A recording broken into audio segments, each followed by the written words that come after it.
Oh yeah.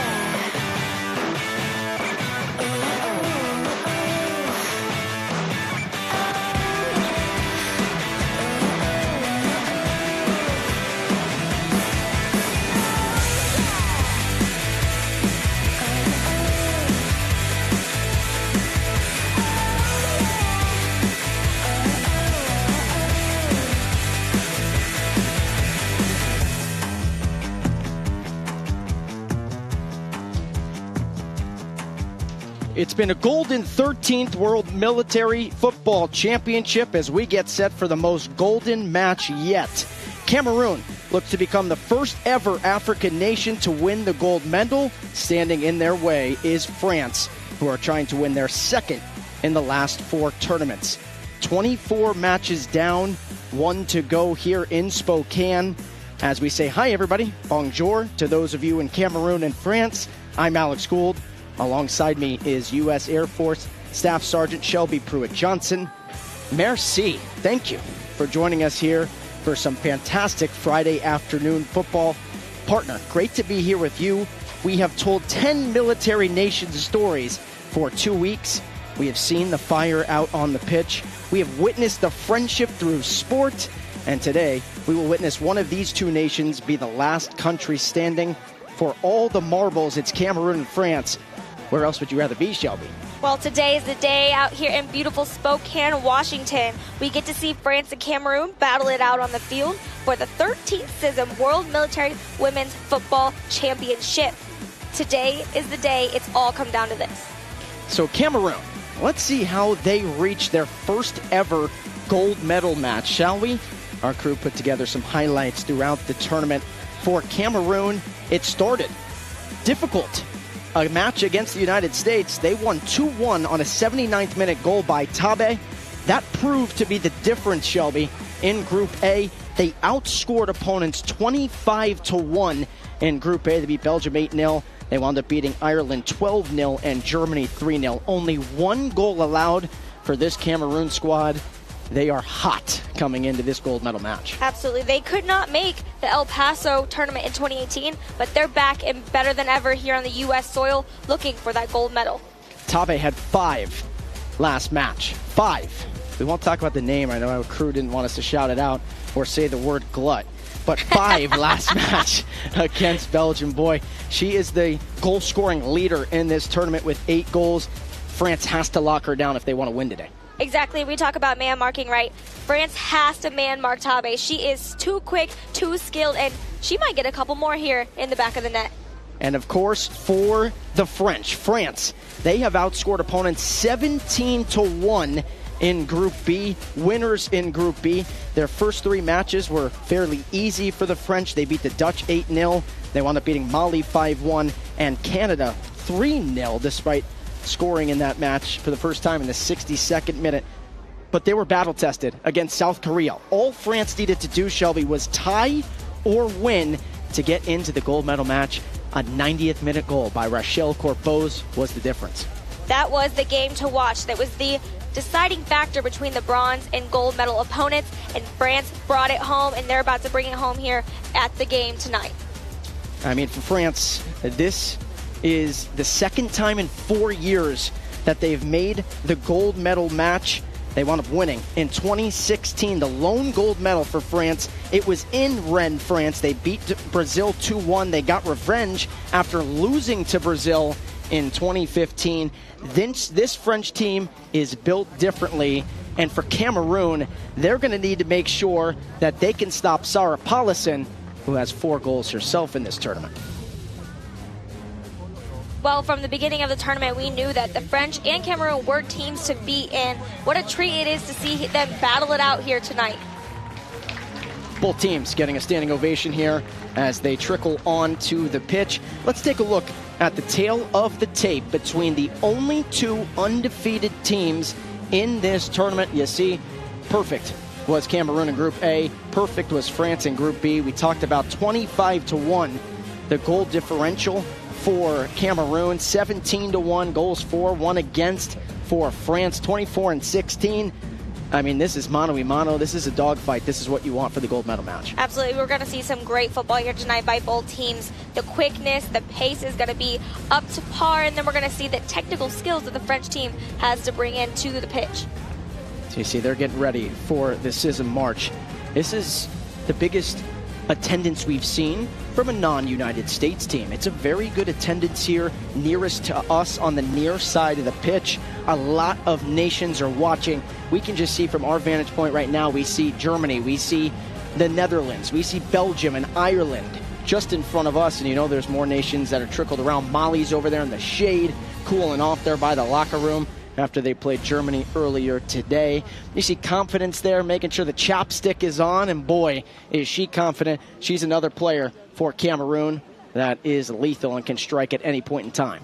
What a great game for all these other nations to be watching, to see the best teams that we have in this tournament battle it out here on the field, and getting to learn, getting to see the teams that might not have played France, the teams that might not have played Cameroon, getting to see what made them get to this point. Good shot there by Allen. That's the crowd, and all in the shade because it's 90 degrees Fahrenheit. It's 32.22 degrees Celsius. It's hot here in Spokane. Another storyline is the keeper looking directly into the sun. Each keeper is going to have to at some point. I think in this match, Shelby, because it's a 4 p.m. start time, we're used to a 3:30 and a 7. It's a 4 p.m. start time, so I think whoever has to defend their own goal on the nearest side to the concession stands and the scoreboard over there might have a tough time of it because they're looking directly into the sun. So I think you want to win that flip, and I think you want to defend on that end first. I think so too. You know what? And it is the storyline of every afternoon game that we've had in this tournament so far. The sun can be detrimental for those goalies. So getting ready for this CISM March here. 9-hour time difference in France. It's 1 in the morning, or about to be 1 in the morning. And Cameroon, it's about to be a new day. And of course, those in Cameroon are hoping the new day brings a gold medal. Regardless for Cameroon, Shelby, if they win this match, if they lose, they'll be the first African nation to ever win a medal. That's how special it is for Cameroon. What a party will be in Cameroon and on the flights home and in the dorms. I know that everyone will be celebrating any of these teams winning. So the CISM March here unites both nations, unites all the countries that are here in the United States. As you see, the referees, followed by a lot of the little boys and girls that look up to these powerful women for what they do, defending their own countries, but also defending the pitch. All right, we'll have the national anthem for Cameroon, followed by the national anthem for France.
And now, the national anthem of France.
Two beautiful national anthems there. You see the kids coming off the pitch.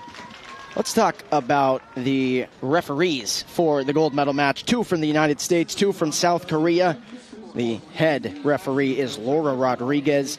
The AR1 is Megan Mullen, both from the United States. And then the AR2 is Sung Young Young from South Korea. Fourth official is Min Ji Cha, also from South Korea. Of course, those two nations just battled in the bronze medal. Big congratulations to South Korea for knocking off the hosts and the United States 3-0.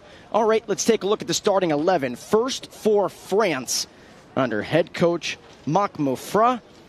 And as the head coach at the helm, you know, he's hoping for a gold medal to bring that back to France. In goal is Audrey Dupapet. Boy, did she have a stellar game and the shutout against South Korea to get to the gold medal match. Left back is Vivian Boudot. Left center back is Shuli Mahrishu. The left back is Shuli Pascaro. You got the two Shulis in the middle. They have been tough to get by. The right back is Alizi Lahra. And then the holding midfielder is Melissa Goudard. Left attacking mid is Rochelle Corbeau. Her goal sent France to the gold medal match. And then the attacking mid on the right side of the pitch is Tiffen Brissonnet. Brissonnet gets the start today, did not start against South Korea. The left wing is Marion Branvacht. Center forward is Sarah Paulison with 4 tallies to her total. And then rounding out the starting 11, the right wing is Christy Gavary.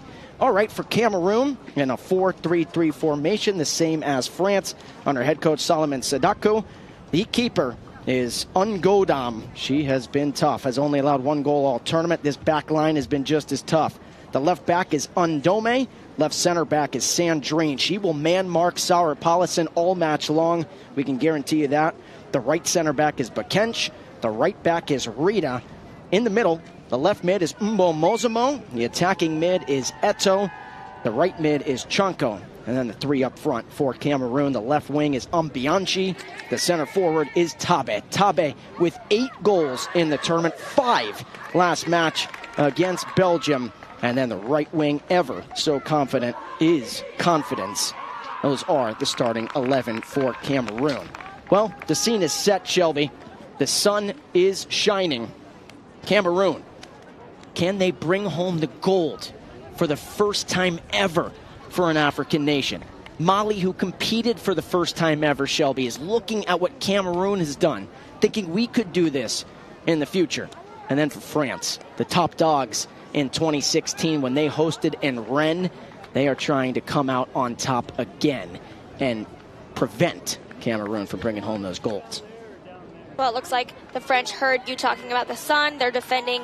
This side won the coin flip, and now we're going to see them play. They were both taking pictures, chanting loudly. The excitement, the tension is so high here in Union Stadium. I can feel it. So that is Tabe in the center circle. She'll likely play it back to Mbo Mozamo or Chunko and get this thing started. Can France defend Tabe? Can the 2 setter backs in Shuli Mahrishu and Shuli Pascaro prevent Tabe from scoring for the first time? She scored in every match in this tournament. It's Tabe to Chunko, and we are underway. That is Shuli Pascaro, who was brilliant, Shelby, against South Korea, arguably the MVP in that match. Pascaro and Marishu, such great defense, a wall back there, and I think it's going to be hard for Tabe to break through that wall. Number 15, number 17. This possession there, and it's a throw-in for France. This is Vivian Boudot. Boy, does she have some length to her. A lethal lefty. Has such a good touch on the ball. Tries to play it into the box as much as she can when she runs down the near side of this pitch.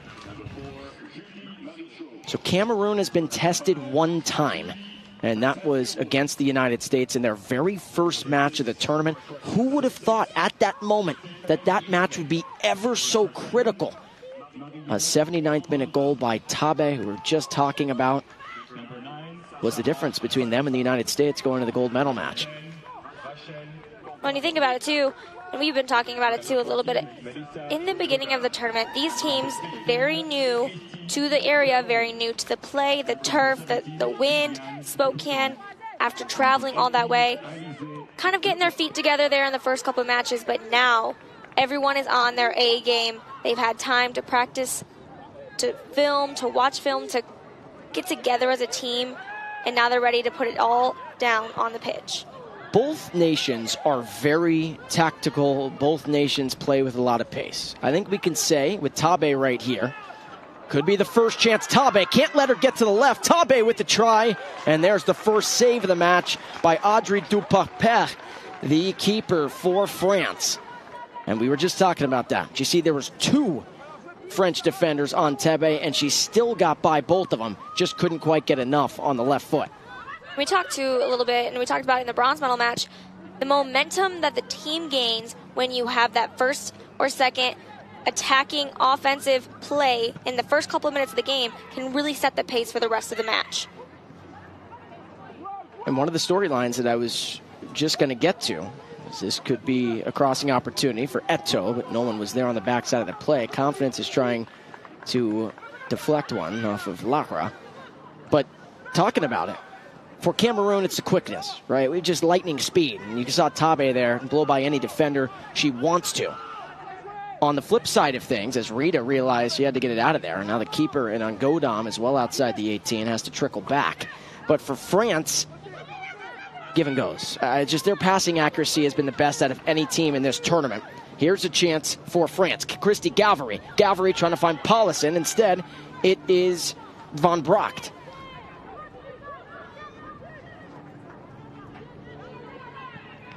And hearing the chatter, a lot of chatter. You get to talk amongst fans here. And hearing the chatter amongst other coaches and people here. A lot of people picking Cameroon in this match, saying that they have a lot of momentum. This team is used to playing with one another. And they said that France was very tactical, and maybe even more tactical than Cameroon in ways, but not used to playing with each other year-round. I mean, it's a brand-new team that was assembled for this tournament. A lot of pros. You can see that pro pass there by Brissonnet. Here's Brissonnet again. Kind of punches one into the air with that left foot. Good touch on the ball there by Goudard on the slide tackle. Ball, Paulison, could be the first for France. Paulison diving, still has it. Paulison, and it's an own goal by Rita. And was anything called? Wait a minute, I believe we have a handball here. So it's going to be no goal for France. It would have been an own goal by Rita, and a handball was called. You couldn't hear the whistle because the crowd was getting up on their feet, screaming and yelling. And so it's still 0-0 here in the 5th minute. Handball or not, that was such a great play, being able to be there in the box and have that momentum to keep going and crashing. Just amazing. And then you know what? I think the momentum is picking up here for the French team. The play from Christy Gavary, what she has done, I don't know if we've talked about her enough, the right wing for France. Her crosses, the touch, the pass accuracy has been so tough to stop. Here's another one. Paulison tried to leave it. Van Bracht was on the other side. So Van Bracht right there couldn't get to it. And then Tabe, so you got 4 white jerseys.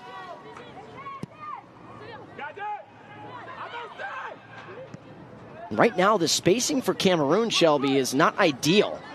You can see France finding holes and cracks in the armor here. But we know how fast Cameroon can strike. This could be a chance. This is the attacking mid. Eto, good ball out wide. This is Ambianchi. Ambianchi crosses it in. And Dupapert with the diving stop.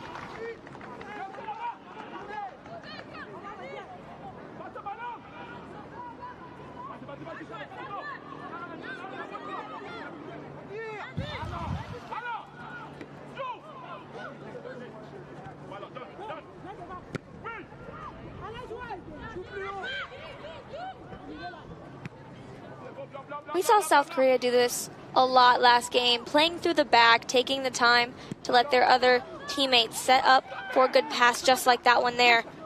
Good poke by Gavary. Keeper is out and then cleared away by Sandrine. She is one of the best center backs in this entire championship. And Sandrine, where does she go? Where does Sandrine go? Right to Paulison.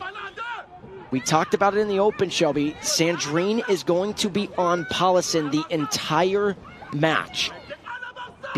She's not going to be a shoulder length away, more than a shoulder length away. As Boudreau was on here. Boudreau with a left foot try, not enough on it, and the save for Ungodam. You saw the Cameroon back line just inching forward more and more and more to try to get these French players off the line, and the French players were squished with their midfielders, making it a little bit harder to make some passes.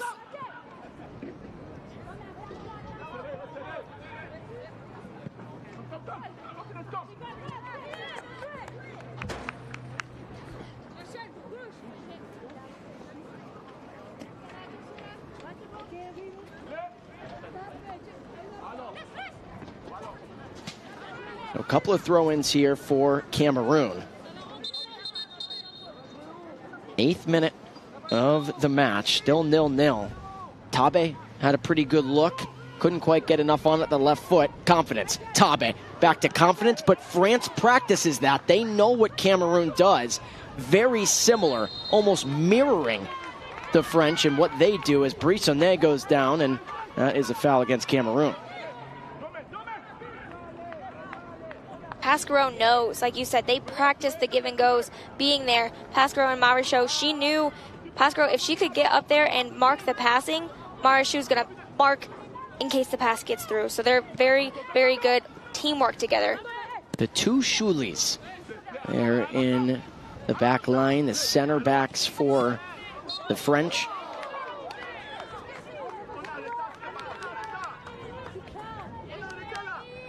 So Goudard was looking at head referee Laura Rodriguez there, wondering if maybe she could have played advantage and allowed the French to continue the attack. And that ball, too much from Pasquerot.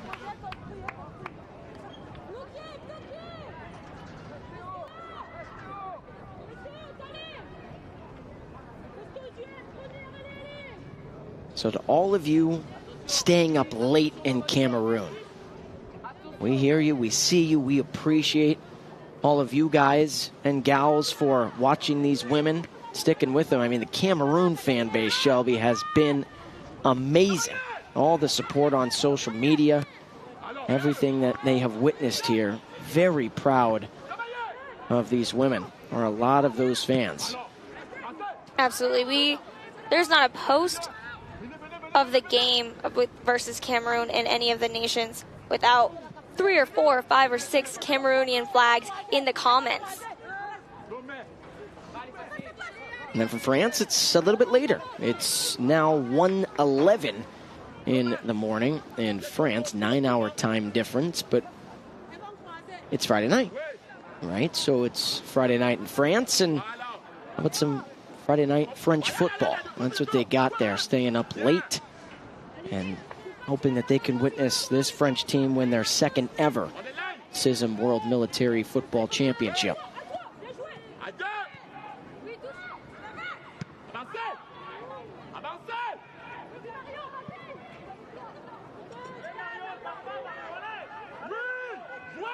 Ambianchi, the right wing, has been a big difference maker the last couple of matches for Cameroon. Rita is just a pro each and every day, the right back. And so you're going to see a lot of these attacks for Cameroon come through the near side of the pitch here, just like this. This is Ambianchi, has a step on Boudreau. Tabe, course, finds it at her feet. Tabe tried to leave it for Eto'o, and it was intercepted by Brissonnet.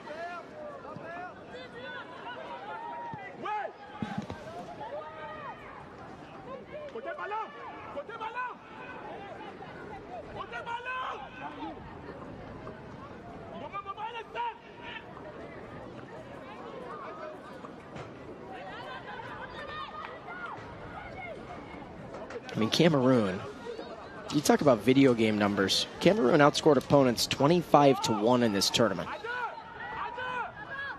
That's hard to do if you're playing on FIFA on the easiest difficulty, Shelby. If you're playing on beginner mode or rookie mode or whatever it is, that's hard to do in a setting.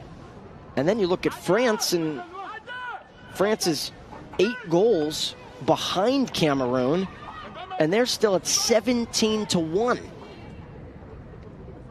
So both of these nations just dominated their groups, even though they both still had to be tested by one nation. Cameroon had to be tested by the United States, and then France had to be tested by South Korea. Boudot, see if she wants to throw it inside the 18 here. Boudot, it's in the 18. Trying to look for Corbeau. There's Paulison. Paulison to Corbeau. Corbeau's back to Paulison. Paulison misses wide of the mark. Paulison doesn't miss too many of those. She can't believe it. Those two, boy, it's like they finish each other's sentences with the soccer ball, the football at their feet.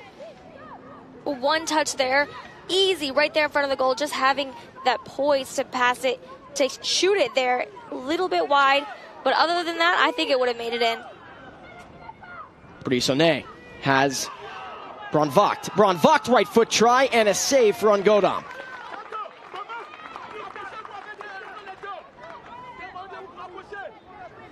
The French team is keeping the pressure on Ngodam here in this first half. Mahershu gets it out of there. Counterattacks.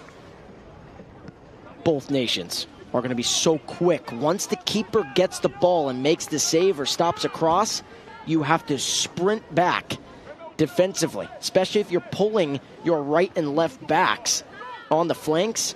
You got to be ready because both Cameroon and France want to play quickly and play with some pace, just like this. Little collision. All ball there. Boudot wants to switch sides of the pitch. Mbomozamo got in the way. And then Boudot looked like she turned it over, but Eto'o couldn't control it. Now Corbeau has Gavary on the far flank. Gavary plays it on the ground. And a good interception there by Bakench, one of the center backs. You can see the Cameroon back line. They are looking for those crosses just like the French team, but they're there to intercept.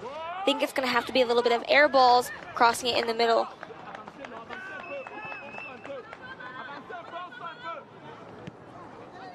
It looks like Sandrine and Bakench have switched a little bit here. Looks like Sandrine's maybe more as the right center back. She's just sticking stride for stride with Paulison. I mean, their footsteps are in sync. That's where number 19 is going to be.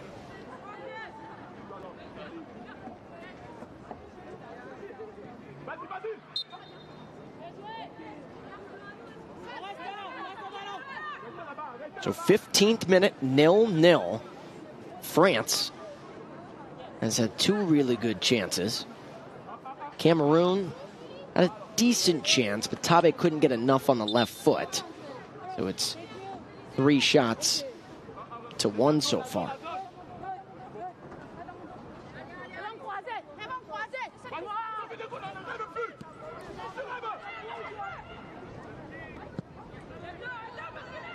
France is so comfortable, Shelby, switching sides of the pitch.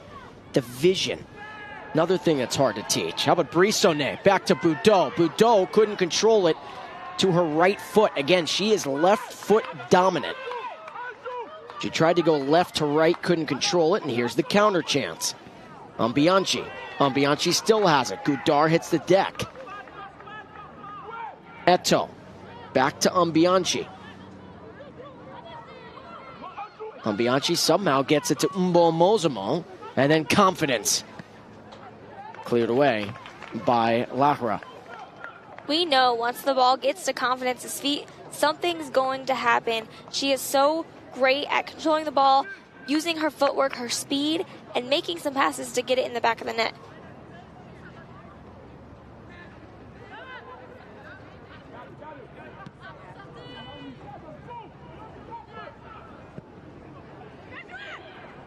Great clear to here to Bron Vogt.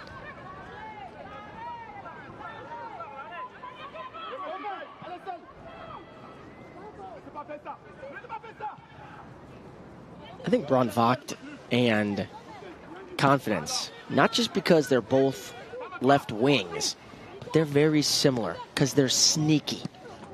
That's where Rita, as well as Lara over there, the right backs, they have to have that peripheral vision. You cannot let number 7 on France or number 21 on Cameroon out of your sight at any given time.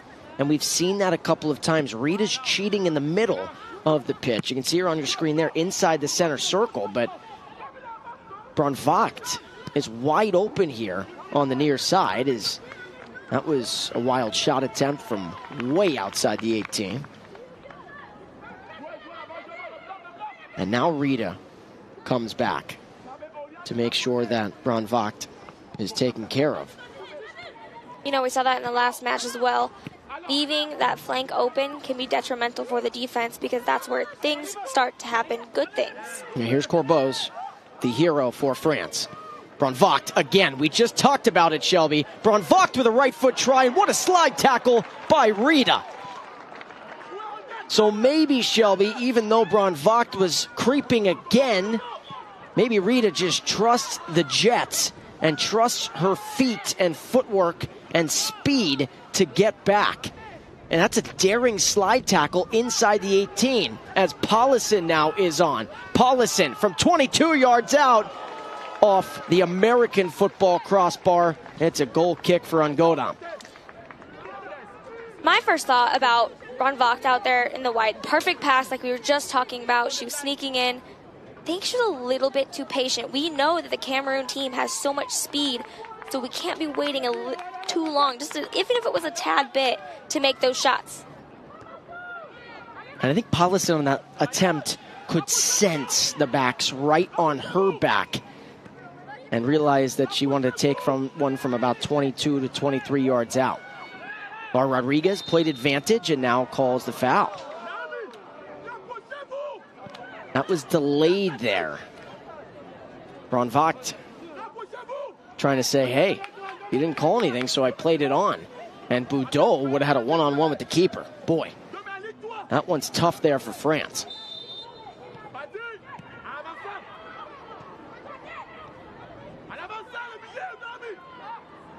Mahreshu. Beautiful ball to Gavary. But the flag goes up offside, and that is Megan Mullen, the assistant referee, who was all over. Kind of like that sequence of passing with the French team there. They slowed it down a little bit, made some close push passes, and then waited to make that long ball. There's players getting water for Cameroon. Bodies are tired. Paulison, did she time it well? Not going to matter because Sandrine with the length of that left foot. And a foul on Goudard, and Cameroon played it immediately before anything happened.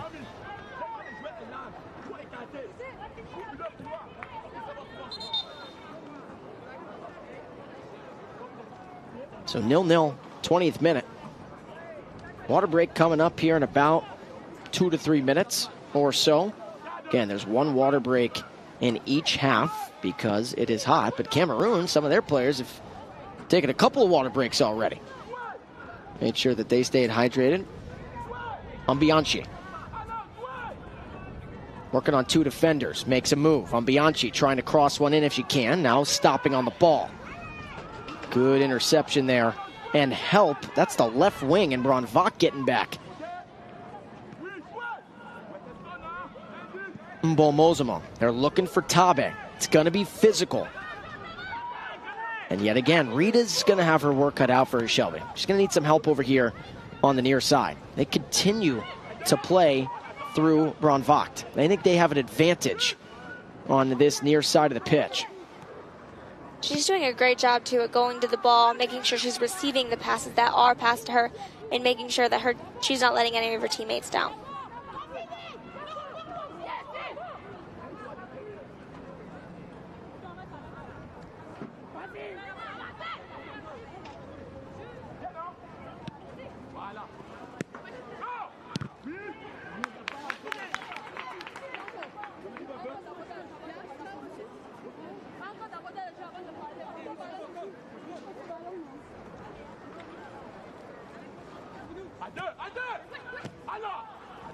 Two defenders on Gavary.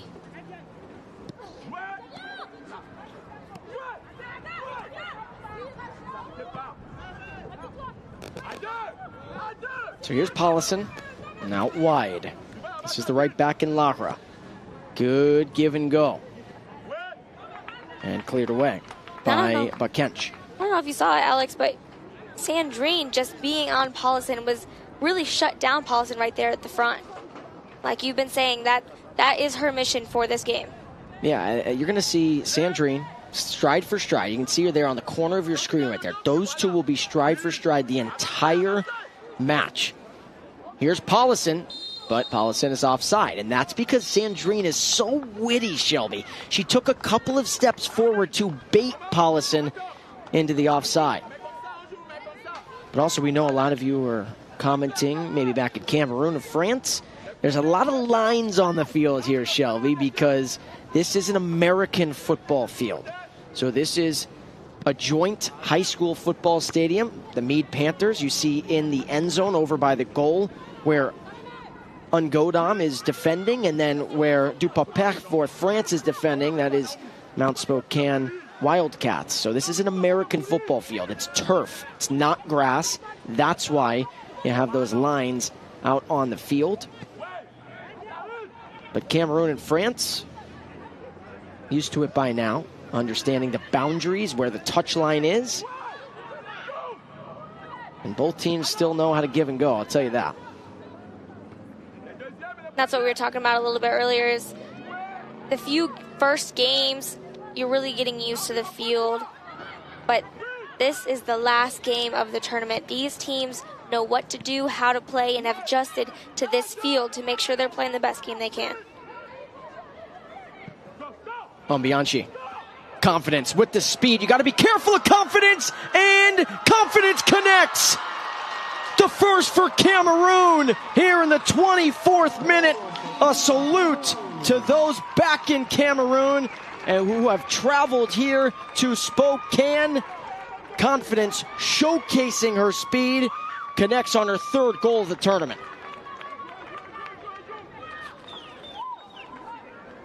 Like I was saying earlier, when the ball gets to Confidence, she knows how to make things happen. The speed and an utter easy push pass there into the corner. What a play. So Cameroon, and that deflected off the right foot of Dupapech. Cameroon, all of their attacks for the most part here in the first half, Shelby, were on the near side. They were playing through their right wing in Bianchi. And then all of a sudden, what does Bianchi do? Sees that Confidence has a one-on-one with Lara on the far side of the pitch and plays the ball perfectly. Confidence not going to miss from about 10 yards out. Boy, France has controlled a lot of the possession here. Say it's about 60-40, maybe 65-35. But it's Cameroon and Confidence going into the water break that lead 1-0.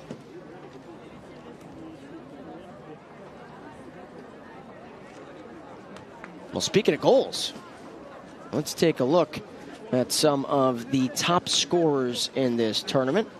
You take a look, Tabe, with her 8. Everyone's looking up at her, and realistically in this match, no one could possibly catch her. I mean, Paulison would have to get 4 against Cameroon, the final 75 or so minutes, 65 or so minutes.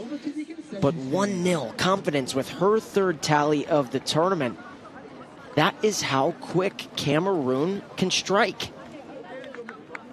We've been talking a lot about the speed this entire time, and you've really seen it out here on the field. We don't even have to tell you anymore. This team is so quick with their passes, with their runs. And they're so confident, as Confident scored that first goal, and now they're coming in here the second half of the first half harder than ever. This is the first time in the tournament that France has trailed. So now we'll see. This is a battle-tested nation, a battle-tested team. But this is the first time they have trailed all tournament long. Against South Korea, it was 0-0 to the 90th minute. Corbos put one in the back of the net. Against Mali, France played that whole second half up a woman. Mali actually scored down a woman, so it made it a 2-1 affair. And then France wound up winning 5-1. Cameroon has led in every single match now.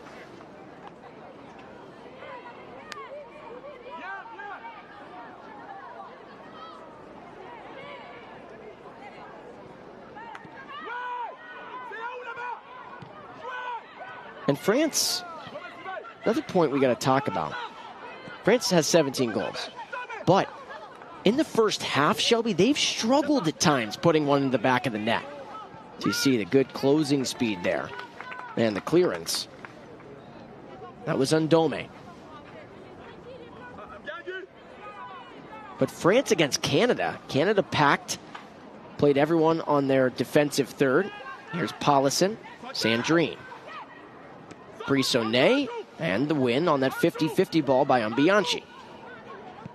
France has struggled in the first half. And it hasn't been a struggle to put up shots or even put them on frame. But against Canada, it took them till the 62nd minute by Anissa Belkacemi to finally break that scoreless tie. Against South Korea, took them 90 minutes to score and break that 0-0 tie. I think with both of those teams, it was the defensive line that was the deal breaker for this French team. Eto'o, got to get it out of there. Eto'o, and there's the whistle. The French does well at bringing it from the back and bringing it from the middle, but once it gets that defensive line, it's so hard to get through the 3-4 players that are back there and get one on the goal. But the French have had a few opportunities, just having to capitalize on the opportunities that they do have.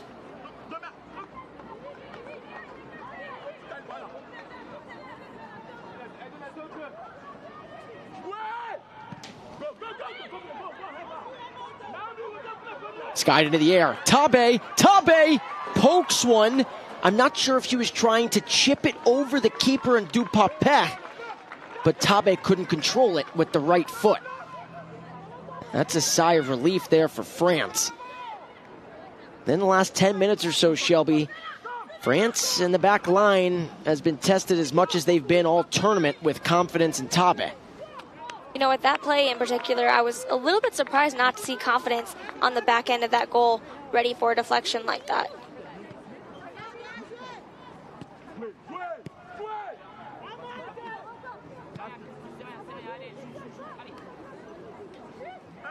So 90 degrees Fahrenheit, 32.22 degrees Celsius. Boudot, natural lefty. Here's Brissonnet, also a lefty. And a good deflection there. You can hear the frustration there, just maybe not passing it fast enough, maybe not making the plays fast enough there for Brissonnet.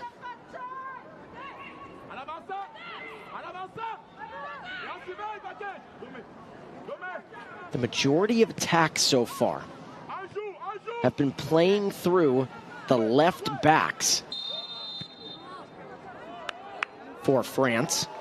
That's a foul called and a yellow card. That's going on Goudart. So Goudart, who committed a foul earlier, and Laura Rodriguez pulls out the first card. You have to think yellow cards don't mean as much now that this is the last game, because if you get two, you have to sit out this game and the next game. Now the next game, right, doesn't matter since this is the gold medal match. But if she gets another one, she will have to sit out the rest of the game. Yeah, and then France is down a woman. Here's Sandrine. As much as we talk about Tabe and Ambianchi and Eto'o, Nanga had a hat trick. Confidence has 3 goals, 1 in this gold medal match. If people are watching and they're paying attention and they're true footballers, Shelby, Sandrine could actually be the MVP of this team. She's made it so tough on any striker to get in. Speaking of strikers, Tabe, again, missed it with the right foot, and she's frustrated with herself. Well, Sandrine and Bakench back there in the back, like I said, like the wall in the back for the French, that's the wall for the Cameroon team, and Sandrine is doing her job, working hard to make sure any shot attempt is stifled by her.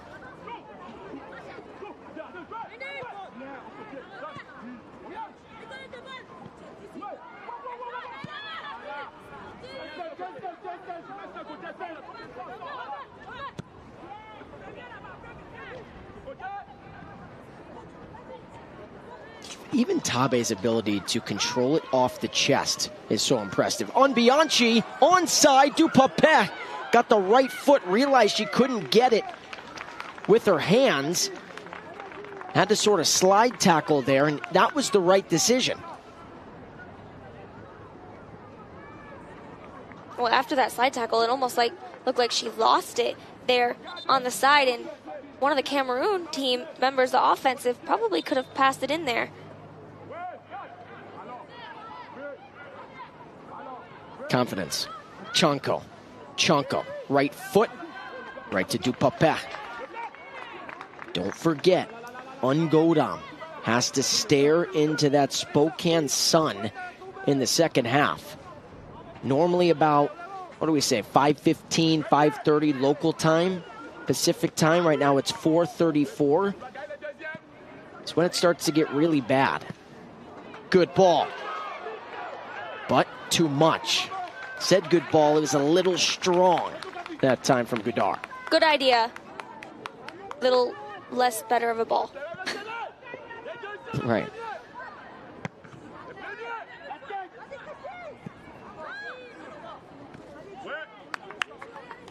Clearance by Undome. So a throw in here for Lisa Lara.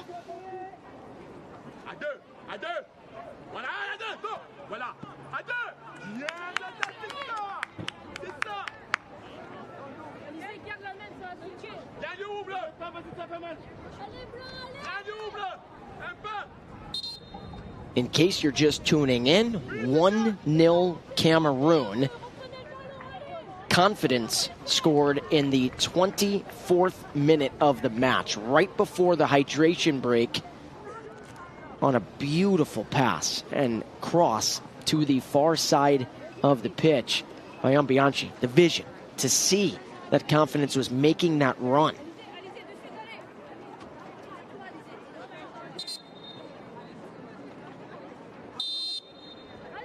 France has outshot Cameroon here in the first half, 4-2.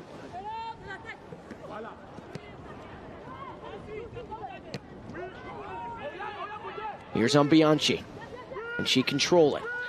To play it back. Mbomozamo. Anytime it's anywhere near Confidence, that's what Cameroon's trying to do. And now I think they sense that they have an advantage on the far side, on that left wing.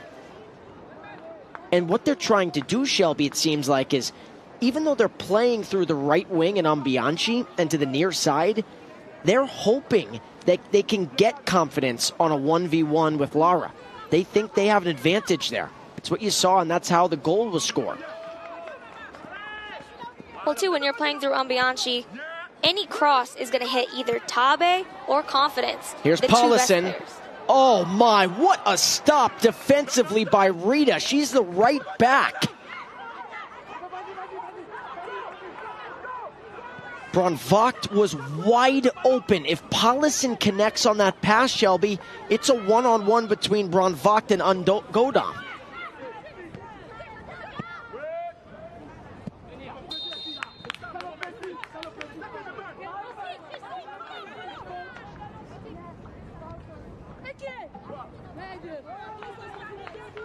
That last build-up for France could have been the one to equalize things here. 35 minutes in.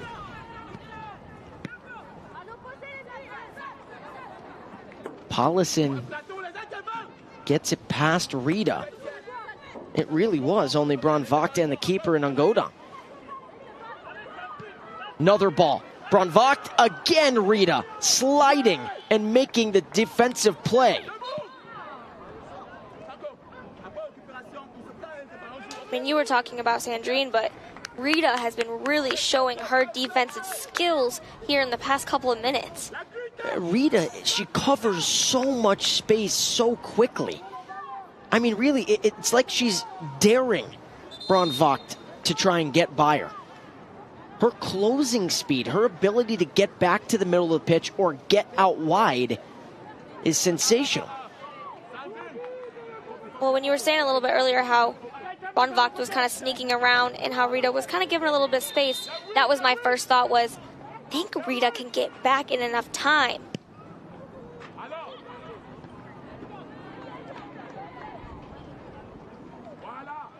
I still think, though, and that's a foul on Marishu, so this is going to be a free kick here. So we'd call this the 25-yard line on the American football field. This has a good angle on the goal, too. It could be another chance here for the Cameroon team. Yeah, this is pretty far out, but you never know. Maybe Sandrine takes one here and Dupapec tries to punch it out and someone cleans it home for Cameroon. It's crashing the goal that it's going to get this one in the back of the net. So this is about 37 yards out, roughly.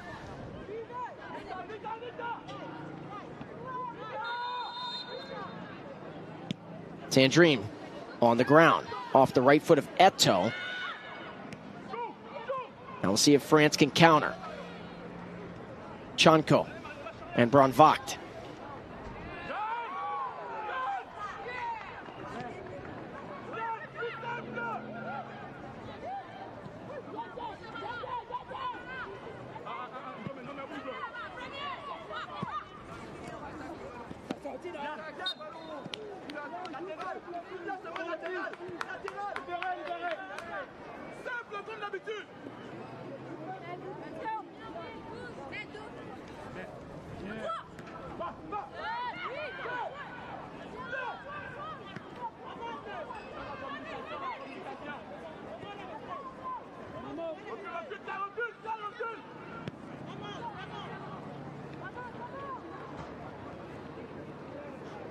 Cameroon has not really tried to play through the middle at all. And that's understanding. Even though Tabe is there, they've tried to get it to her a couple of times, but even though Tabe is there, they know how talented Shuli Makrashu and Shuli Pascaro are.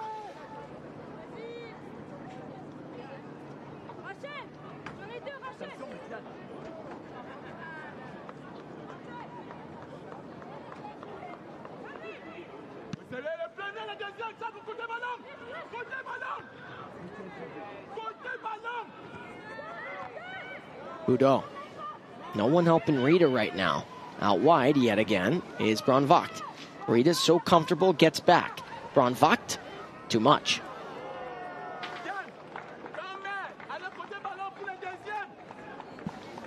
It's either the runs are a little bit too late or a little bit too early for the French offensive.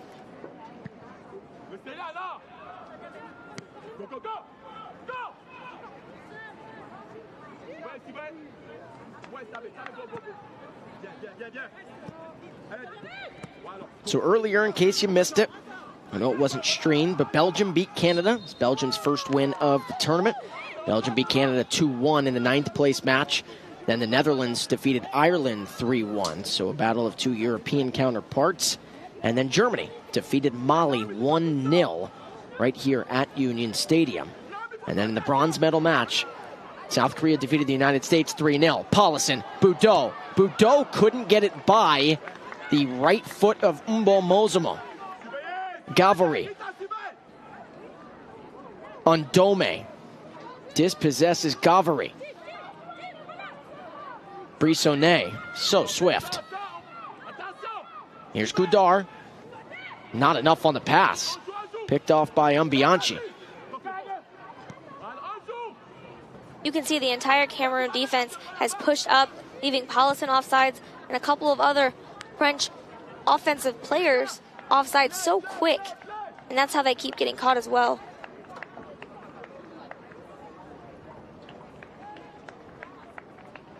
Final 4+ minutes of the first half. This gold medal match. 1-0 Cameroon.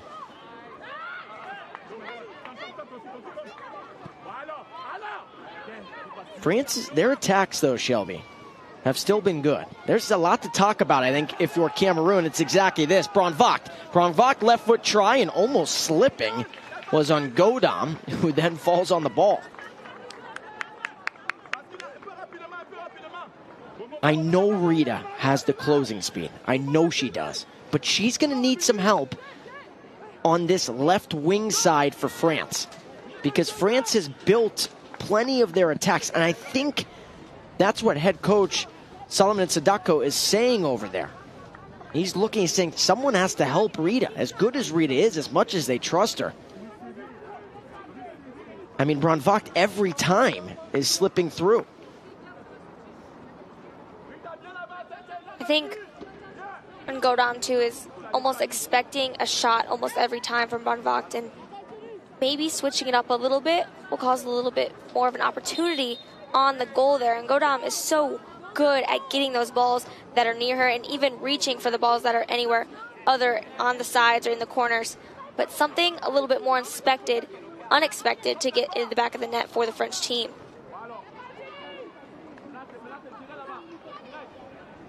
Cameroon, a lot of this tournament, other than the United States, pure ability. They can play through the middle of the pitch, play through the flanks, whatever they wanted to do. Their back line, a lot of times, too, didn't get tested a whole lot. That's how much they controlled possession and the pace of the match on their attacking third. But now France showcasing to them that they mean business. But Cameroon still has that 1-0 advantage. This is Chonko to take it here.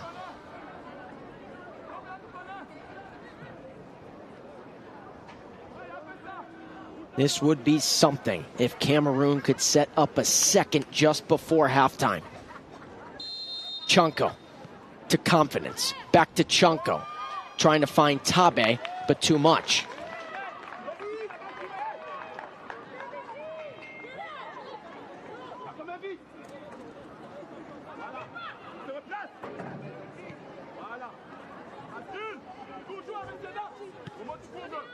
So much adrenaline coming into this match. Maybe some nerves too, but we said this earlier, especially with South Korea. There were no nerves on that South Korean team. If there were, you could not see them. Both of these teams, both of these nations look so calm, cool, and collected.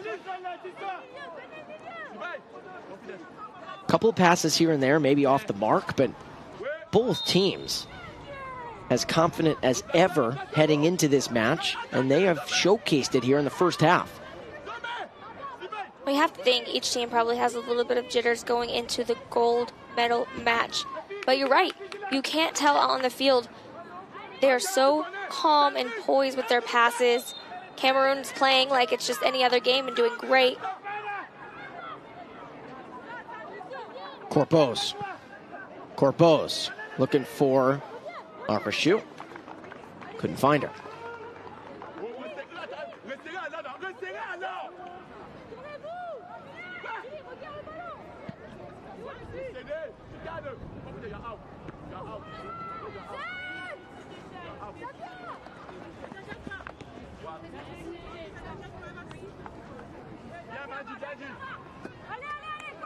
So 45 minutes. We are being told 2 additional minutes. So 2 minutes are being added. Can France get the equalizer? Brisonnet to Boudot. The two lefties, and Boudot couldn't find Brand Vogt. So something that I'm noticing a little bit about the French offensive is the tenacity towards the goal and towards Ngodam when the ball is passed that way is a little bit lacking. I think you see the Cameroon team are sprinting, running as hard as they can, so brave up against Boupope, but the French team isn't doing the same there towards Ngodam. Issa Tabe there. She's only touched the ball, twice in this match? It's because of the two center backs. And realistically, I think that Cameroon knew that going into this. 100%. They said, listen, if we can find Tabe 1v1, great. But I think they knew in order to win this match, they were going to need to play through Ambianchi, as well as Rita, the right wing and right back, and then also through Ndome. Haven't played through her as much in this match, but confidence as well, and of course, confidence struck. Brisonnet times the run well. Good ball to Paulison. Paulison couldn't control it, tried to juggle it up in the air. About 40 or so seconds left. Cavalry. Here's Corbeau's, the hero for France. Corbeau's, Paulison trying to equalize, and it goes over the crossbar.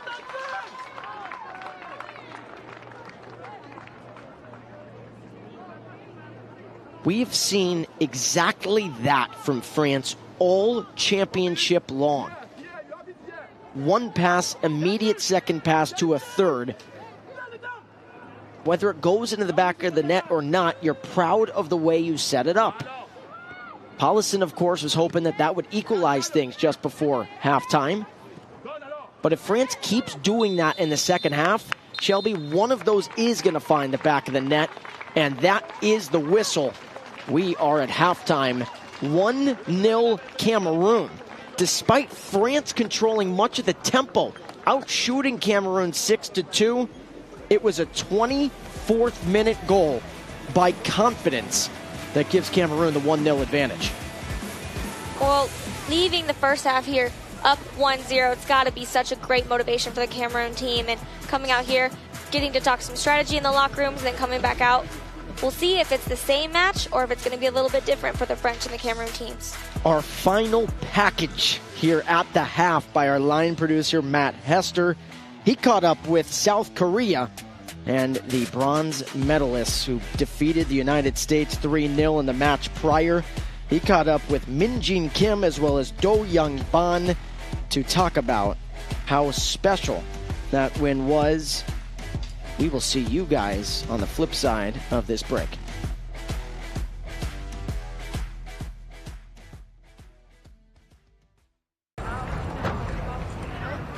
우선 축구는 이 선수 11명이 뛰는 종목이잖아요. 이 같이 누군가와 같이 할 수 있다는 게, 그러니까 희노애락을 같이 할 수 있다는 게 어떻게 보면 큰 장점이기도 하고, 또 좋은 결과를 맺었을 때 그 기쁨이 더 배가 되지 않는 종목이지 않나 생각합니다.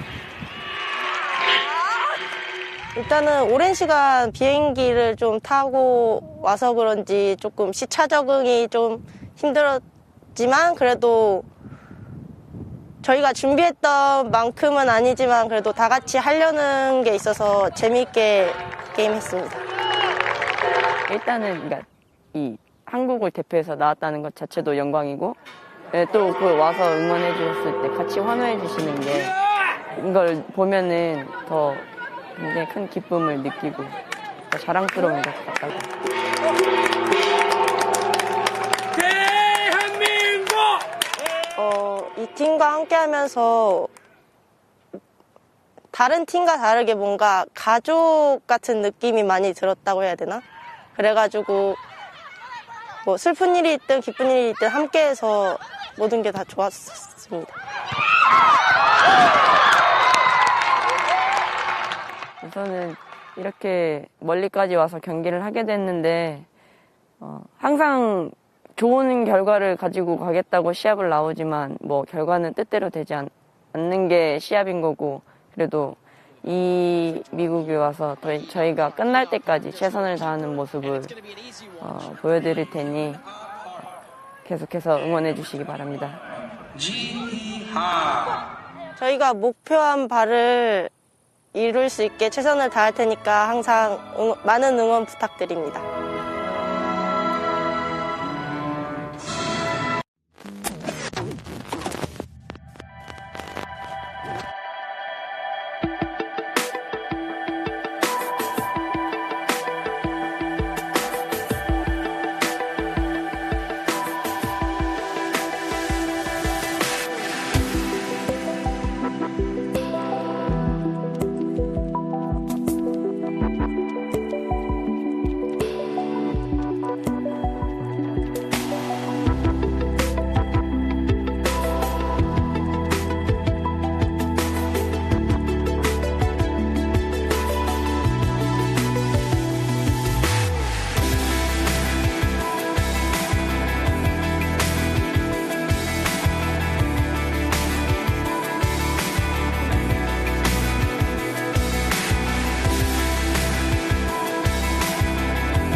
C'est une grande fierté d'être président du Conseil international des sports militaires. Pourquoi?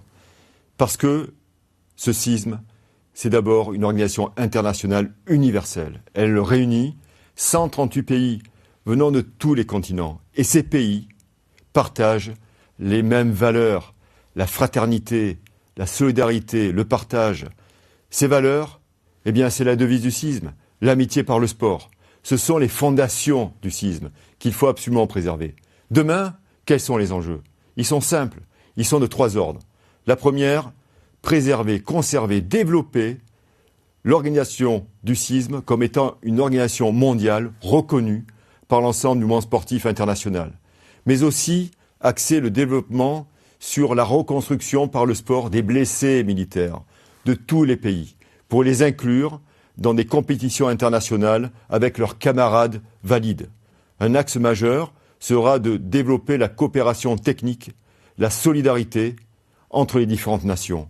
Voilà ce que c'est que le CISM de demain et pour lequel je sais, je peux compter sur vous.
About 60 seconds away from the second half of the gold medal match between Cameroon and France.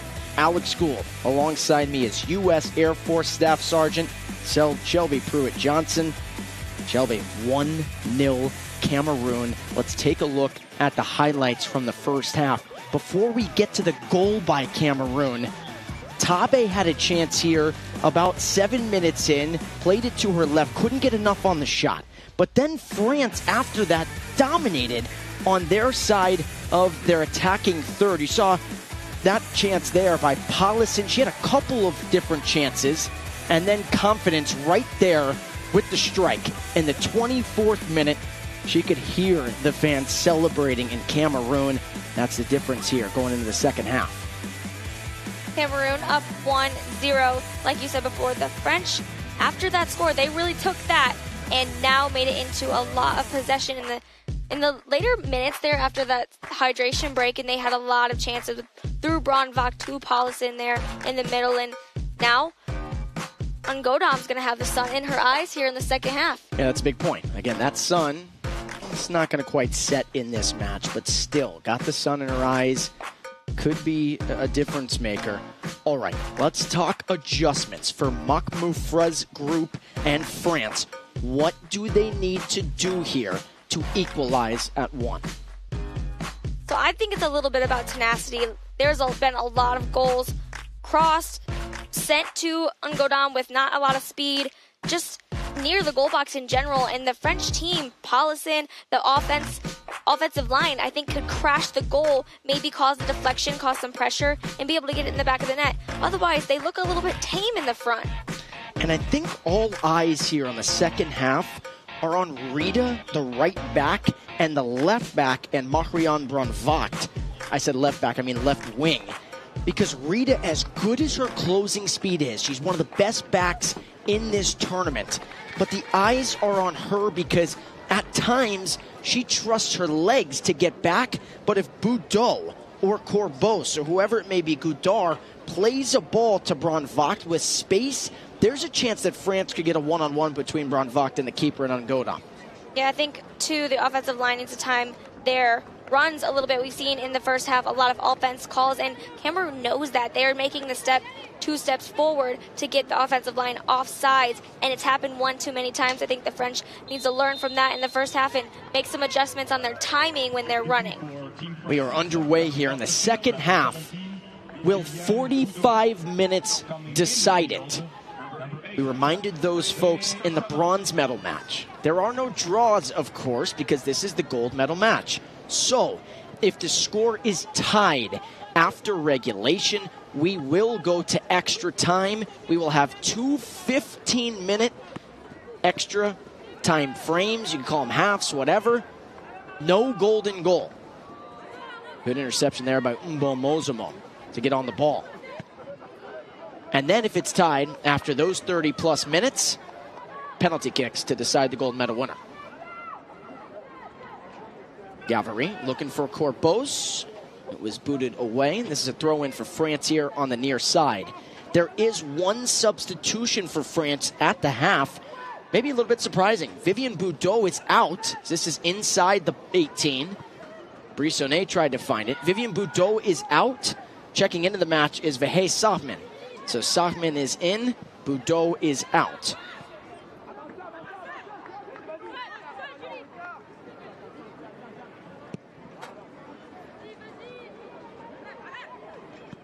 So Sahman goes right into that left back role.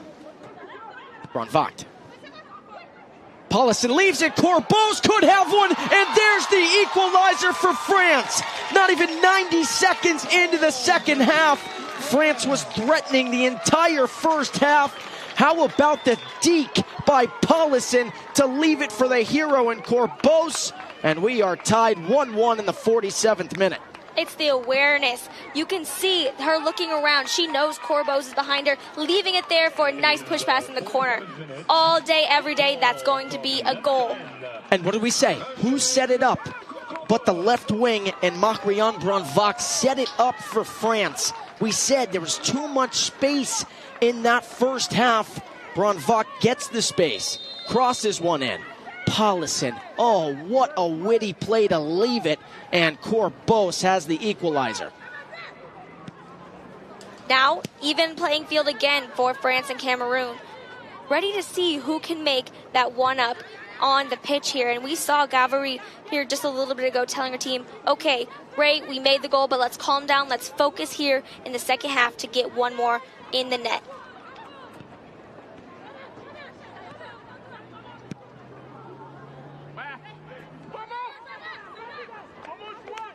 So now Cameroon tied 1-1 for only the second time in this tournament since they were tied against the United States.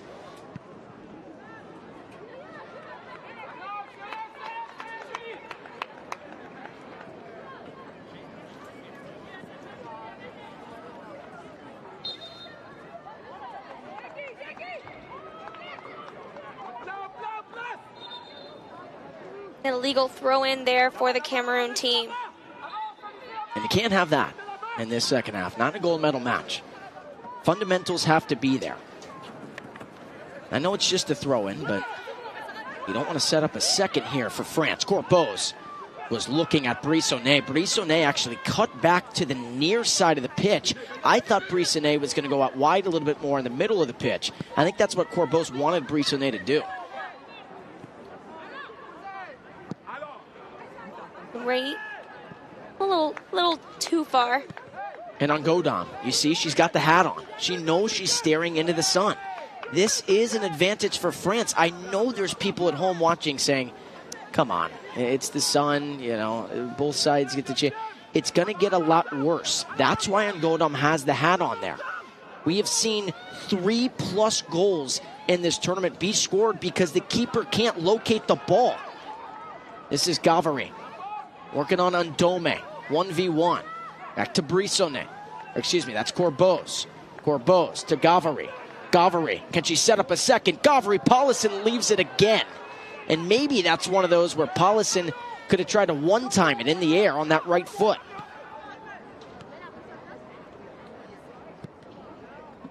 Corbos again, looking for a second. Paulison, flag didn't go up. I think Paulison maybe thought she was offside, but finds the arms of Ngodam.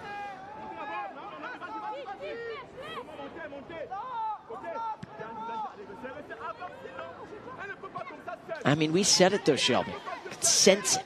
We said it just before the start of the second half. Rita is just leaving too much space over there on that far flank, on the left wing for France. It was similar in the first half.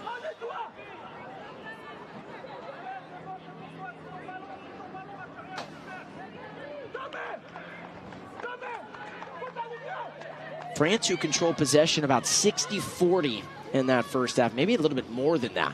As Pasquero looking for Paulison. Paulison off the chest of Ngodam. Maybe it was the pressure from Sarah Paulison. Maybe it's that sun. The ball's bouncing up.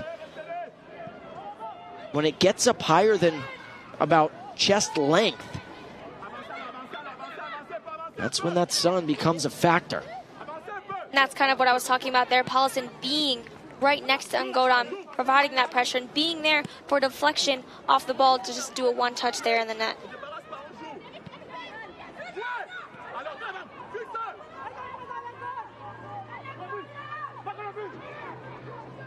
Eto leaves it.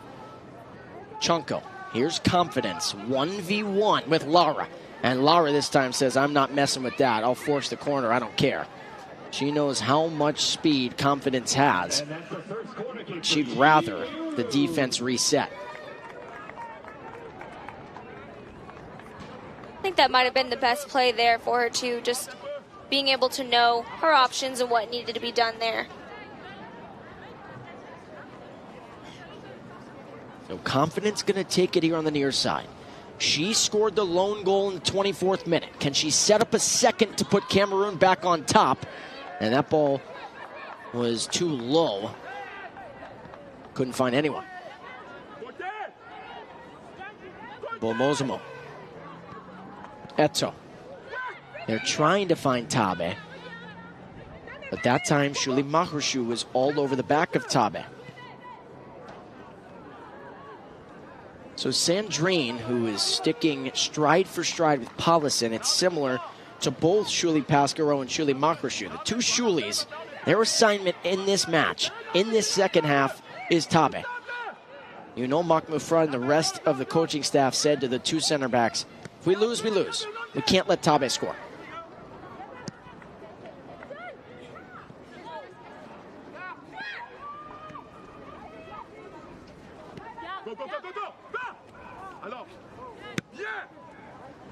Bianchi couldn't keep it in. It'd be a throw-in for France on the far flank.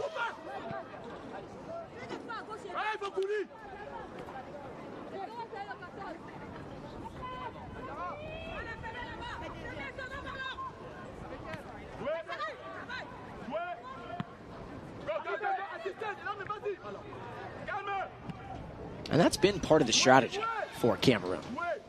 They'll play that ball up in the air, hope that it takes a friendly bounce on the turf, and have Tabe make a run. What a ball by Chonko here. His confidence. Confidence plays it to her right. Confidence looking for a second shot, deflected by Lara. Still inside the penalty area, and now a foul called against Eto'o. It'll be a free kick for France. You have to think Lara cannot leave any space for Confidence to get any touch on the ball, because even if it is just one touch, Confidence has that control to be able to move it to where she wants and make a pass off the touch.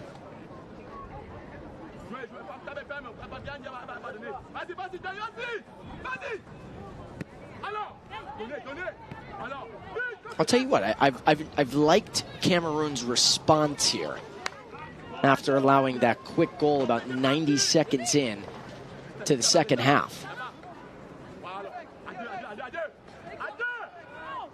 They played very patiently.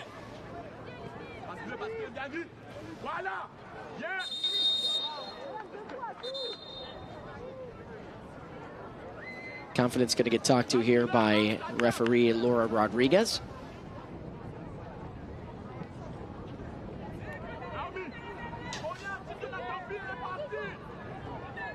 And now I'm just surveying the pitch, looking at the pitch here. Rita is a lot closer to Brunvak than we've seen her all match.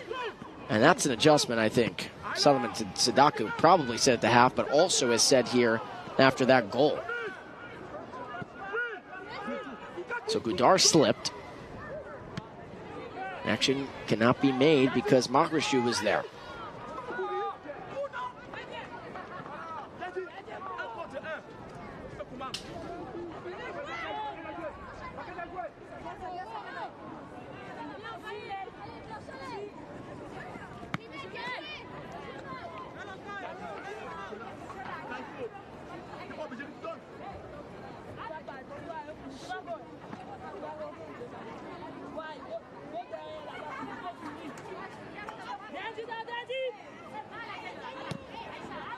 It's now 2:16 in the morning in France, 1:16 in the morning in Cameroon.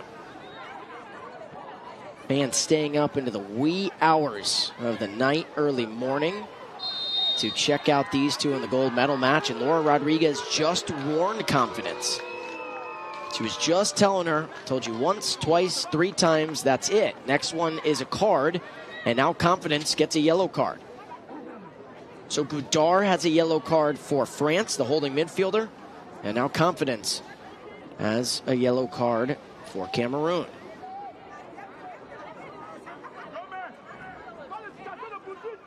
And although that might have not been a play there that automatically warrants a yellow card, a lot of times a referee, if they tell you multiple times, 2 or 3 times, they'll tell you the next foul you commit in that situation is gonna bring out the yellow card.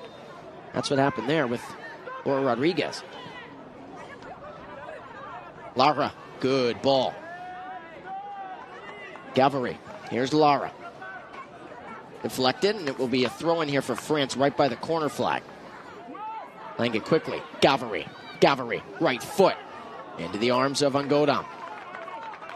See, in that instance, I would have loved to see Paulison crashing a little bit more harder there in front of Ngodam.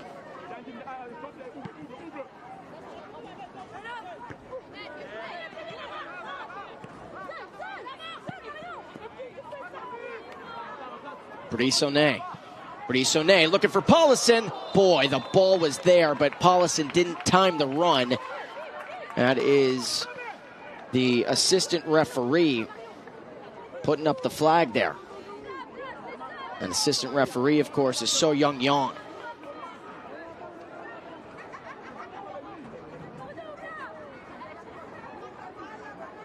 Couple of shout-outs to get to here. On the Cameroon side of things, Master Sergeant Michael Bouvier. How cool has he been? Shelby, he's given us so much information on this Cameroon team to be able to tell their stories, but also making sure we had the formations every single match well ahead of the hour mark. That's normally when we're supposed to get them. He's been getting them to us about 90 minutes before. So big shout out to him. Great guy. Now he's hoping that Cameroon can win here. He's the liaison for Cameroon. But then also Ewan Mathieu from France. Ewan has just been tremendous. One of the assistant coaches for France. Team managers. Here's confidence. Confidence. Eto'o. Eto'o is on. And then Gavary gets back. How about that? That's the right wing. And Gavary getting back to make sure they could reset the back line. Absolutely. I was thinking Ambianchi was a little bit open, and Gavary was back as soon as I was thinking about saying it. So Ewan Mathieu and Master Sergeant Michael Bouvier, those two have done tremendous work getting us all the facts, stories, and formations. You know what? And I think that Sergeant Bouvier is probably Cameroon's biggest fan. He's so supportive of the team and just wishes the best for them here in the gold medal match. And you know, he's hoping that Eto'o can set up the second for Cameroon here in the 60th minute. 30-plus minutes to go. Eto'o. High into the Spokane sky. It finds confidence. There's Rita, the right back. Can Rita cross one in? Rita. And then booted away by Pascaro, but the flag went up. Tabe did not time the run. So it's a goal kick here for the keeper and Dupaper.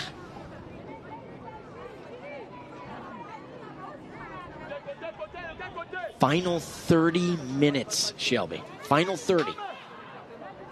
Got to leave it all out on the pitch, leave it all out on the line. This is do or die here. Winner gets back on the flight or flights back to Cameroon or France. Champions, gold medal winners. For Cameroon, trying to become the first African nation to ever win the gold medal. There's a foul on confidence, and she has to be careful, Shelby. Has to be careful. A double yellow.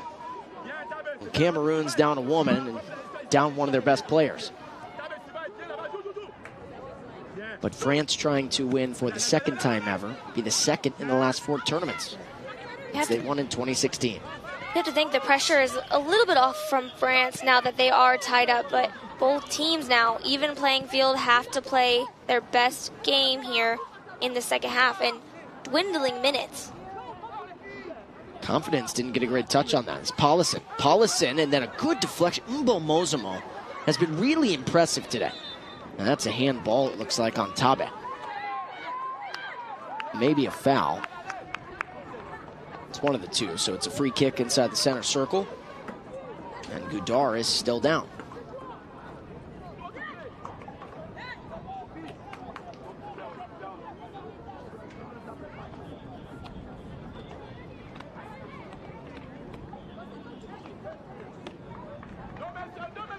Two subs getting ready to check in for France.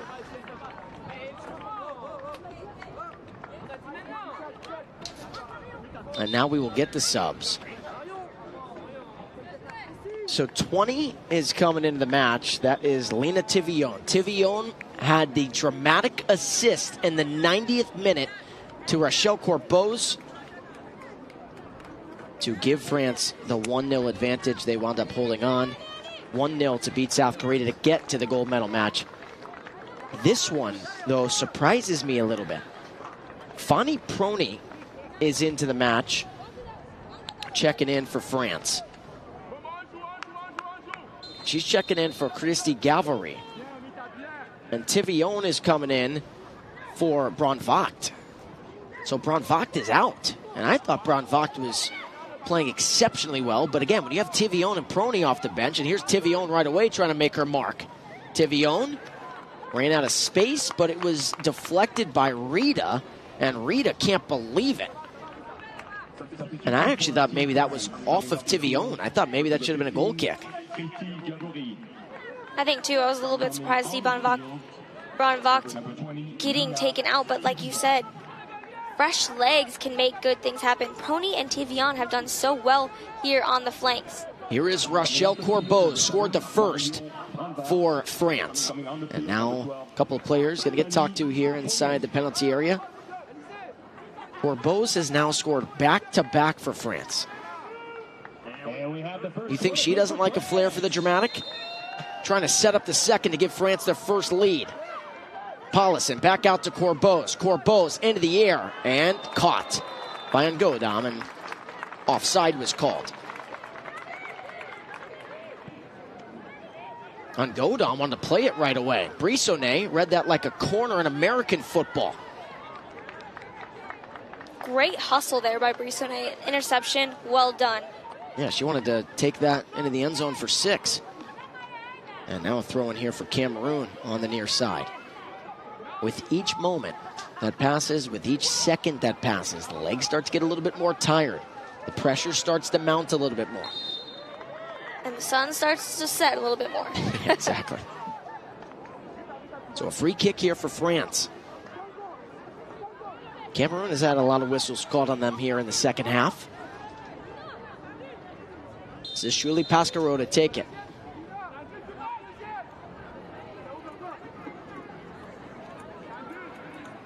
Pasquarot. Low liner off the left leg of Sandrine. Pasquarot looking for Prony, and Prony was off. And that was the right call. Prony was trying to say, it looked like, that the assistant referee there from South Korea in Sun Young was not in the right position, but Sun Young could still see that from where she was. Prony was definitely off.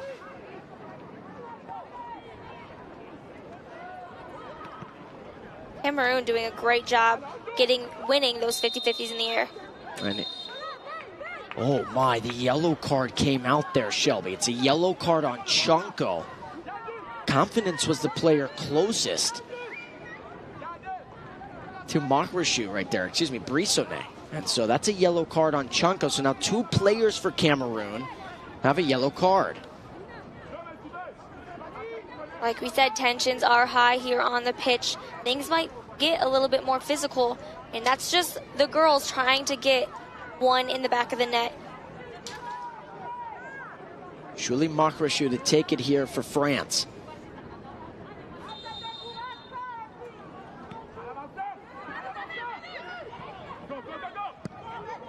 Makrashu, Prony, timed it well. Flag stays down. Prony, now the flag goes up. So Prony for a second straight attack for France. It's called for offside.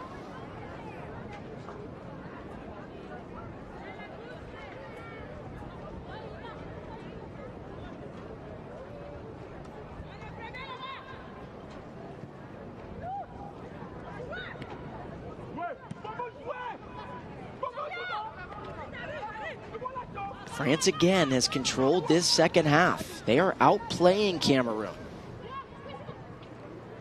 Not as much as they were in the first half. Even though they have a goal here. Not as much as they were in the first half. But still, outplaying Cameroon. How about that ball there from Confidence?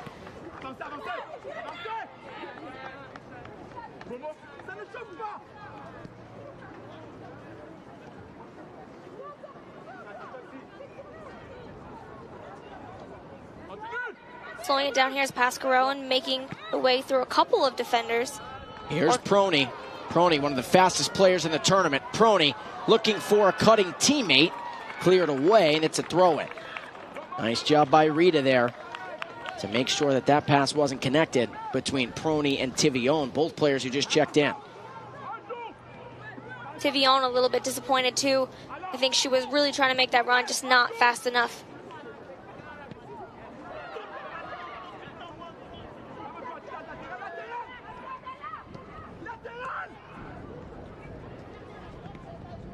So France has subbed 3 times. They only have 2 substitutes left. Cameroon is yet to sub.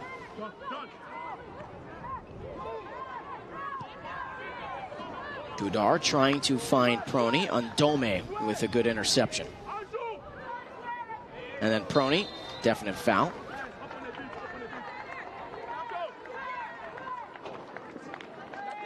It's always great to see another teammate helping each other up. Prony to Ndome, making sure that she's all right, helping her out. You know, she knows she may have played a little bit more physical than she needed to at that moment. And you mean opponent? Yeah, opponent. And I think that's great to see. A lot of times you see your teammate helping you out. And that was Prony who committed the foul and immediately recognized, too, that she had fouled Ndome. Ndome got up right away and appreciated that. You're still going to have that. It's a gold medal match, and you're going to have that here in this tournament. Both teams want it. They do, as much as anyone.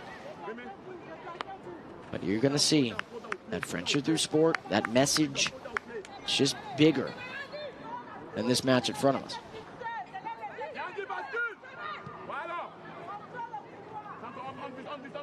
Pasquarello.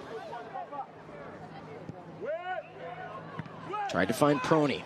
Ndome's doing a nice job making sure that those passes aren't connected. Here's Tabe. This is probably the 3rd or 4th time she's had the ball at her feet.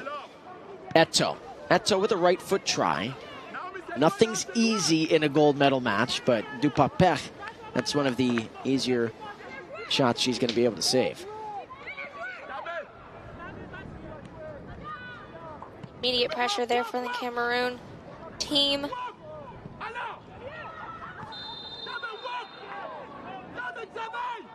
And Goudart goes down. And another yellow card coming out, and that's on Sandrine. That actually wasn't Goudart who's down, that's Paulison. Can't afford to lose her. So Sarah Paulison is down. It looks like this might be the water break as well. While the medical team looks at Paulison and checks her out to make sure she is okay to play. That's now 3 yellow cards on Cameroon. One for Sandrine, who just picked one up. Confidence got one. Now Chunko has one as well. So that's 3 on Cameroon. Paulison getting the ankle tape maybe sprayed a little bit. They need her in this second half, and she's in some serious pain, Shelby, down on the pitch.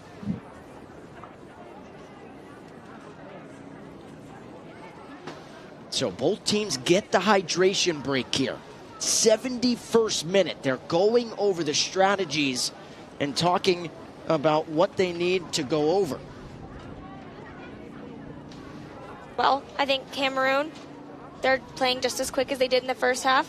The French is really capitalizing on the moments that they do have to the goal. Hi, guys. Alex Gould, U.S. Air Force Staff Sergeant Shelby Pruitt-Johnson. This is it, or is it? Final 20-plus minutes of regulation. Can Cameroon win their first ever gold medal match, bring it back to Africa, bring it back to Cameroon? France, who scored the equalizer. Rachel Corbeau's in the 46th minute. Can they win their second ever World Military Football Championship?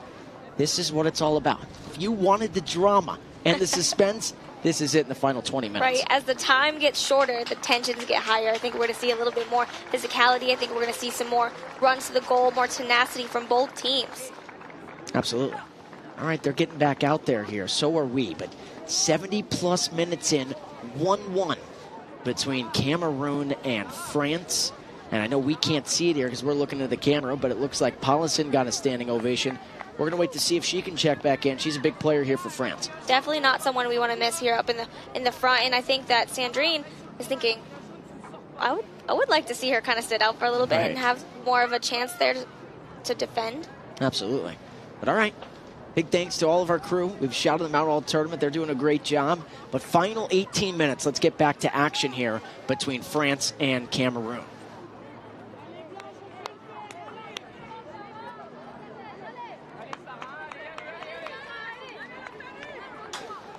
Ungodam trying to will the women on her side to find something here. I mean, Shelby, 7 shots to 2. It's been a defensive battle. The walls have stood still. But France is outplaying Cameroon. They are.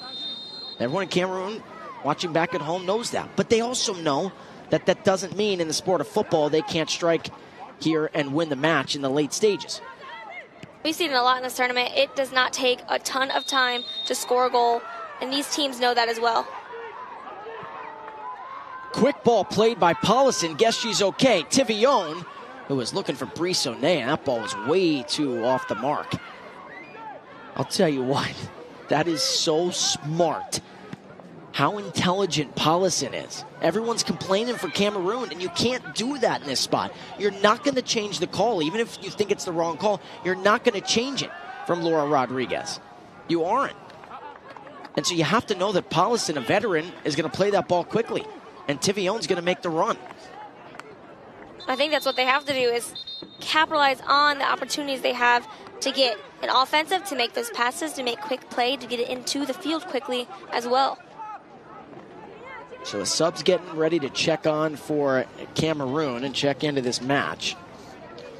That's Nanga coming in. She'll be checking in for... I can't believe I'm about to say this.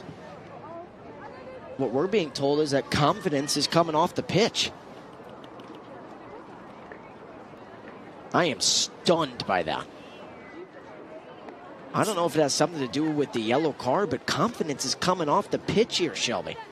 You know what, that's what I was going to think, Alex, is that maybe it has something to do with the yellow card, and that the coaches would rather have Nanga come in and be able to play than play with a man down, just in case, kind of playing on that defensive, more confidence is yellow card. Wow. I'm amazed. Salman Sadako going with Nanga. Nanga's been great in this tournament. Scored a hat trick, did Nanga, in 4 minutes against Ireland coming off the bench. So he wants some fresh legs. He wants someone to give them a spark. I'm just surprised that it's confidence who's coming off.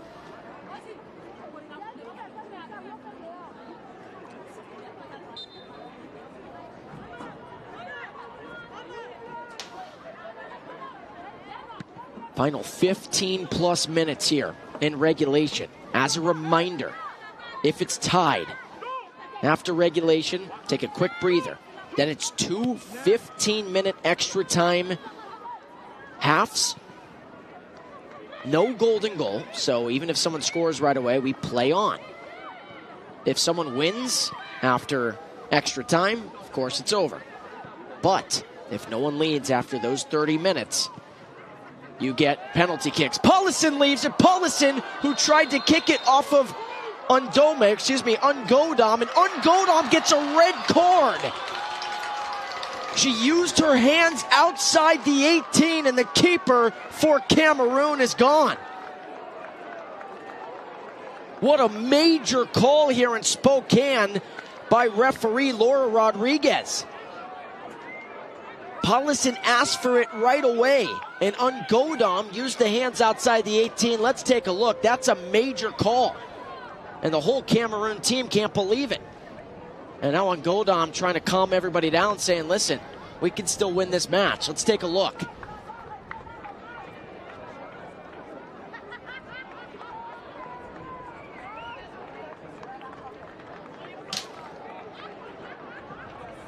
You see it there. Let's see if we can slow it down one more time. Got to see this replay before this free kick happens. See Paulison here. Where is Ungodom at? She is just outside the 18. Remember, that semicircle area, that's outside the 18. You cannot use your hands in that half circle area.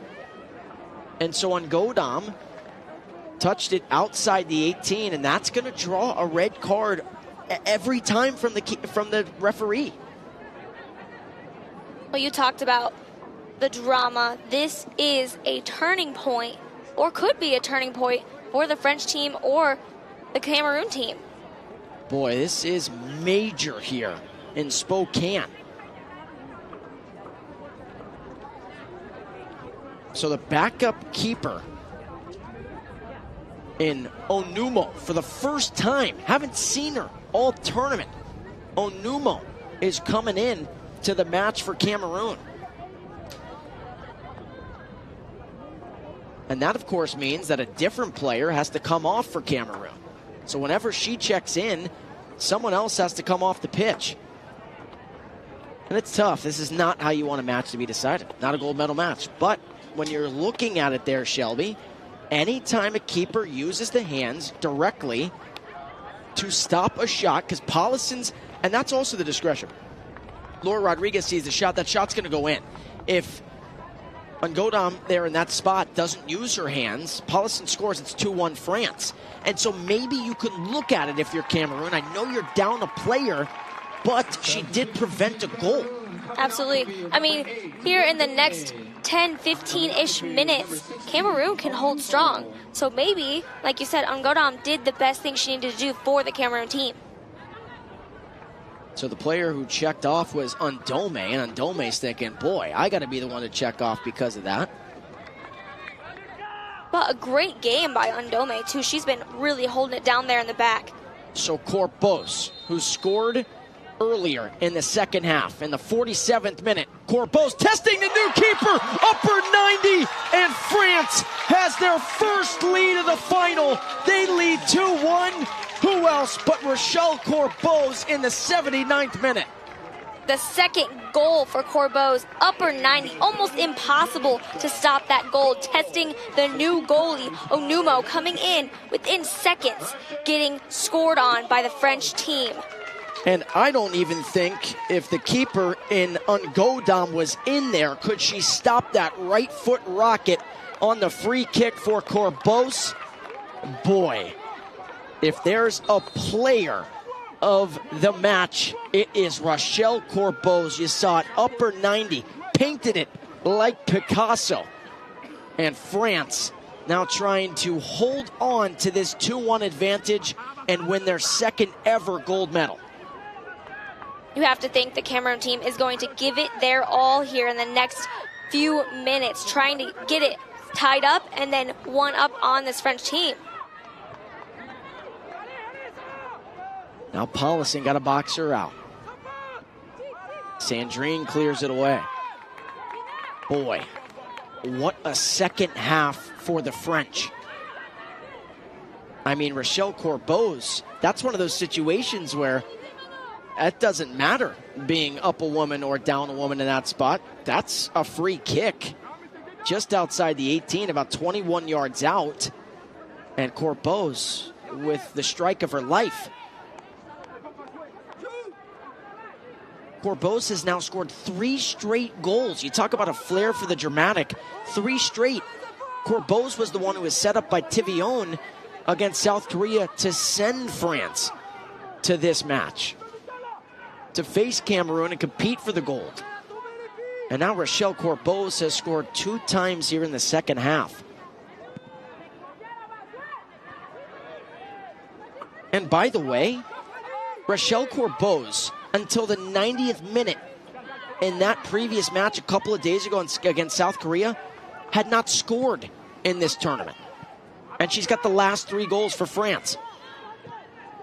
She really took the opportunity for the first couple of games to get, like I said, her legs straight, and she has shown out here for the past couple of games for the French team, just being the money maker for the offensive line.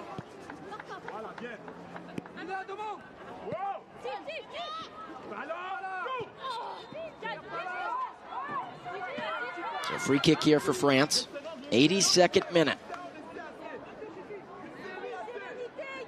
Cameroon has been stifled. I know they got one from confidence to lead in that first half, but that was one of 2 shots, Shelby. They only have 2 shots in this match. And the other one was by Tabe, 5 minutes or so into the match? They do not have a shot here in the second half.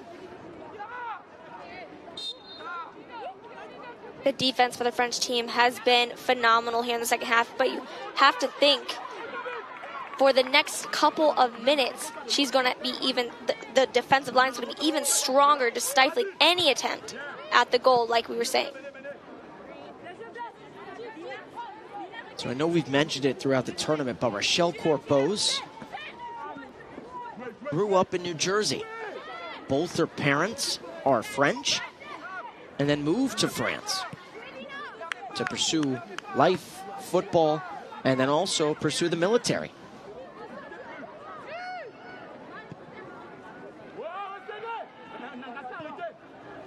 Good ball by Corbose. This is Prony, but Prony intercepted that time by Kench.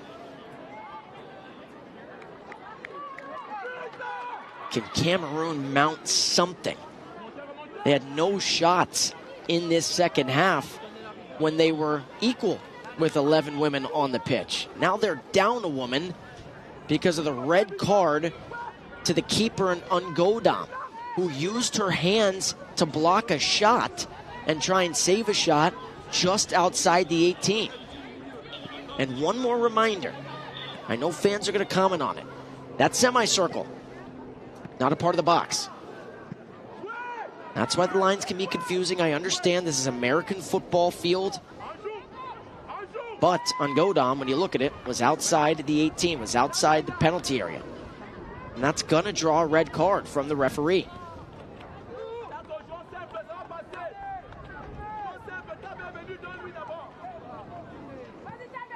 You know, I can only guess that the French team is thinking, you know, that's not the way we want to win. But here in the gold medal match, it's exciting to see a turn of events like that. I'll tell you what, I think they're okay with it. You know why they're okay with that call, too? Especially because it helps them out. But B, Paulison's shot was likely going to go in. I mean, Paulison, that was a strike that likely would have connected. That's why the red card especially comes in that moment. And we talked about it. For Ungodam, maybe that was the right play because Paulison scores if she doesn't get the right arm up there. Speaking of Paulison, she is coming off the pitch, so that is it. That's the last time we've seen Sarah Paulison. What a tournament for number 9. She forced that free kick just outside the 18. She finishes the tournament with 4 tallies. So she comes off Belkacemi, who we've seen score 3 times in this tournament, checks in. And also there was another substitution in there. Checking in for France, number 11, Pauline Cousin. Cousin is in, and Brissonnet is off.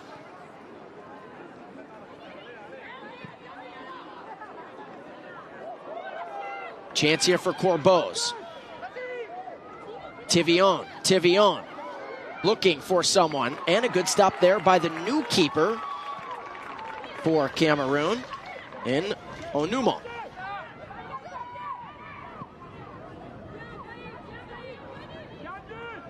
That was a big-time play there by the new Cameroon keeper.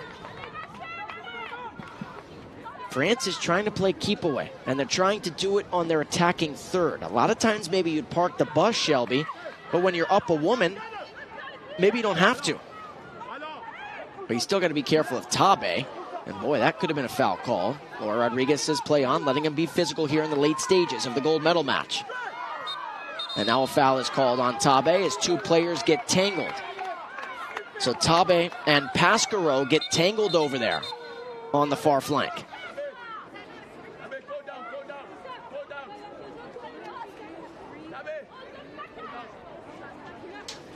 Laura Rodriguez saying no more warnings to Tabe. Next one will result in a yellow card.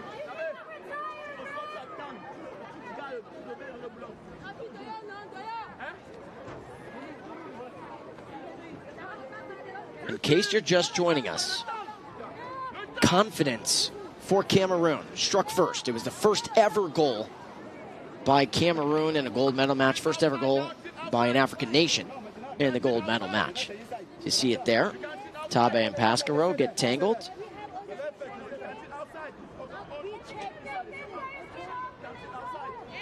Both players get tangled up there, hoping that Pasquero is okay. But France, despite having 5 shots in the first half, was held scoreless. Coming to the second half, 90 seconds in, Shelby. Who else but Rachel Corbose strikes first for France, and then Rachel Corbose after the red card to the keeper and Ungodam for using her hands outside the 18 to deflect and save the shot by Paulison Corbos. I mean, she could be an artist. That was a form of art. Upper 90 to give France their 2-1 advantage that they have here in the 88th minute. When you talk about it, the importance of scoring quick and scoring early. That 90-second goal in the second half really set the tone for the French team here. They've been playing like a whole new team here in the second half, just keeping the possession away from the Cameroon team.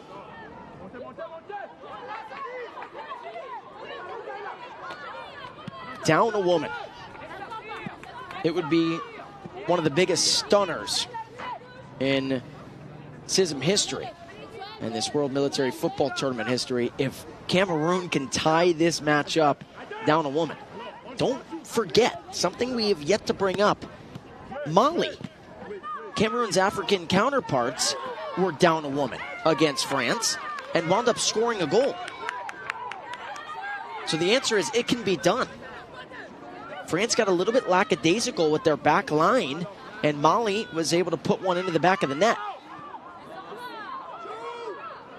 Well, I think, too, if Cameroon can make the sequencing passes, can make the right runs, the opportunity will arise, and they could have a shot on goal. And that's going to be a yellow card that time on Mahreshu. So Mahreshu picks up a yellow card. So now her and Goudard each have yellow cards for France.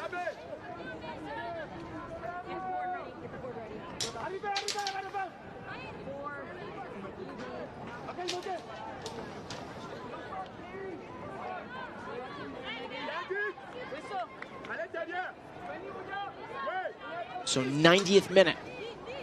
This could be the last chance here for Cameroon. Rita's going to try and set it up. I'm surprised not everyone is up for Cameroon in this spot.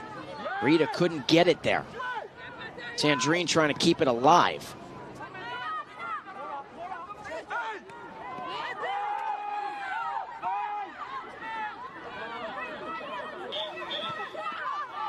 And a player goes down. That's Tivion, no call. Or Rodriguez says play on. And are you ready for this? There's going to be 8 minutes added here of additional time. 8 minutes. And you can hear the fans here in Spokane. You never see 8 minutes added. Wow, lots of time left for France to either put one in the back of the net and ice this game away, or for Cameroon to find a way to score. 8 minutes. That's something that the Cameroon team is happy to hear. 8 minutes is enough time for one goal, at least one goal here, if they can get it on their offensive half. There's been a lot of fouls. It's been very physical here in the second half. That was last touched by Prony. So Cameroon has now about 7 minutes or so to try and strike down a woman. And France is very comfortable here, Shelby, playing on their attacking third. And that gets past Salmon, so Salmon couldn't control it there. A throw in for Rita.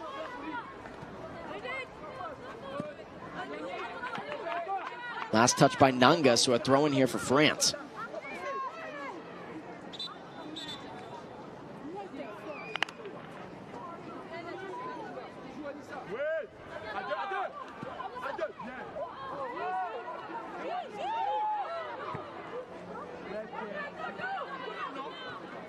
Just feels like when you had 8 minutes to a match, an additional time.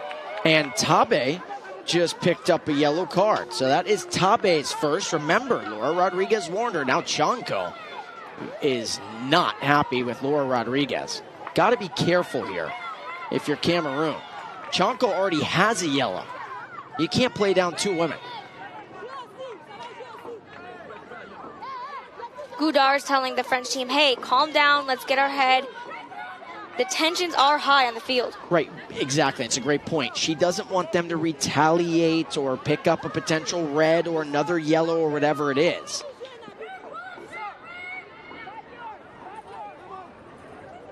Listen, I want everyone to play safe. You don't want anybody to play dirty. But at the same time, the physicality's good. The physicality's fine. As long as it doesn't get out of hand. Because it just showcases that it means something to these women out on the pitch. But you got to be careful of your chonko. You already have a yellow card. You cannot get in the face of a referee. That is a no-no. You can't do that. So you can still be physical in this half, the final 5 minutes or so. But it's still got to be clean to the point where, A, you're not picking up another red card, but B, you're just not looked at differently at the end of this tournament. I know Cameroon's frustrated. They're down 2-1. Well, passion on the pitch is fine, perfect. We're seeing that from both teams.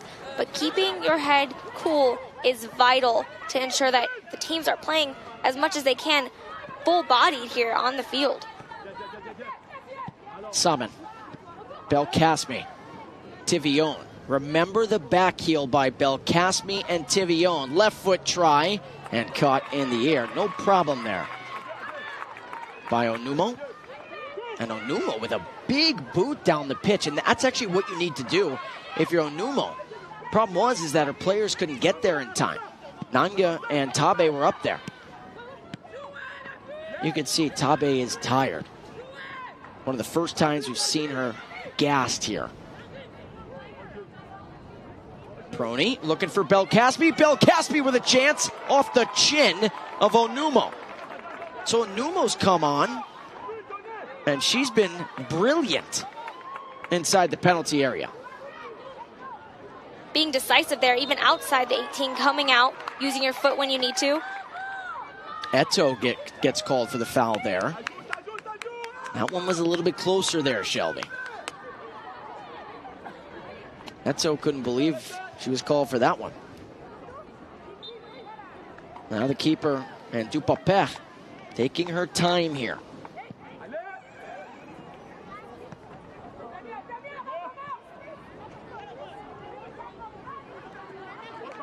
Rita well off her mark. Prony. Not going to the corner flag now. She's trying to find Belkacemi, and who else but Sandrine is there? Good defense by Sandrine. Got a touch on the ball, and then Belkacemi on Eto. Eto tried to play it up to Nanga. It's a throw in here for Cameroon. Can Cameroon equalize down a woman? It would be the stunner of all stunners. Kept in the air. This is where you got to be careful. Tabe finds it at her feet. Tabe looking for help in any way, shape, or form. Chunko. Now Mbomozamo. A mere 2.5 minutes left in this game. Cameroon is fighting hard here in their offensive half. Mbomozamo thought about it. I actually thought she should have taken it there. Mbomozamo instead elected to play it out wide to Eto. I know the odds of scoring where Mbomozamo was were slim.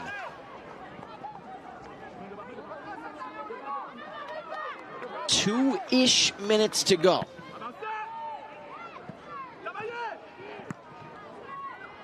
That's the right play there by Goudart. Prony. Prony right to left, and we play on. No foul there on Ambianchi. Could be one of the final tries here for Cameroon. They got time for one, maybe two more attacks. This is where you got to push everyone if you can. If you let up a goal, game's over anyway. So if they can control possession like Chonko's trying to here, more physical play and getting some pushing and shoving, this is not what you want to see. And now you see the head coach. That was a great job there by Solomon Sadako saying the game is not over. You can't do that. You can't do that. I liked what he did there. Immediately saying, get the ball. Stop. You can be physical, but we still have a minute left. You never know. You can't give up in this setting. Tabe. Tabe goes down and a free kick here for Cameroon. Well, this will be it. This will be the last attempt for Cameroon here in this match. They go quickly. Mbomozamo well off the mark, tried to catch France napping, and that is not what you wanted to see. So Chonko tried to play it quickly and catch France off guard. But I thought that was a perfect chance to have everyone inside the penalty area, inside the 18, to try and score in that spot. I would have even pushed the keeper up in that spot. An all-out attack, and I mean, I like how they did play it quickly because you did see the French team a little bit walking back, you know, after that run and this attack that they've had. They're a little bit gassed too. It's a matter of seconds. And now we're getting a yellow card here. That's on Kuzin. Cameroon trying to go quickly again. Played out wide, and now we wait for the whistle. And there it is, for the second time in 6 years, France are the military football champions of the world.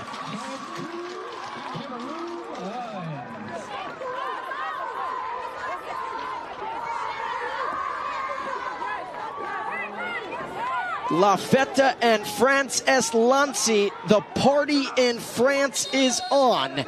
It sure is on here in Spokane. What a moment for manager Marc Moufra and this French military team. It took them 11 years to win their first gold back in 2016. They have now won 2 of the last 4.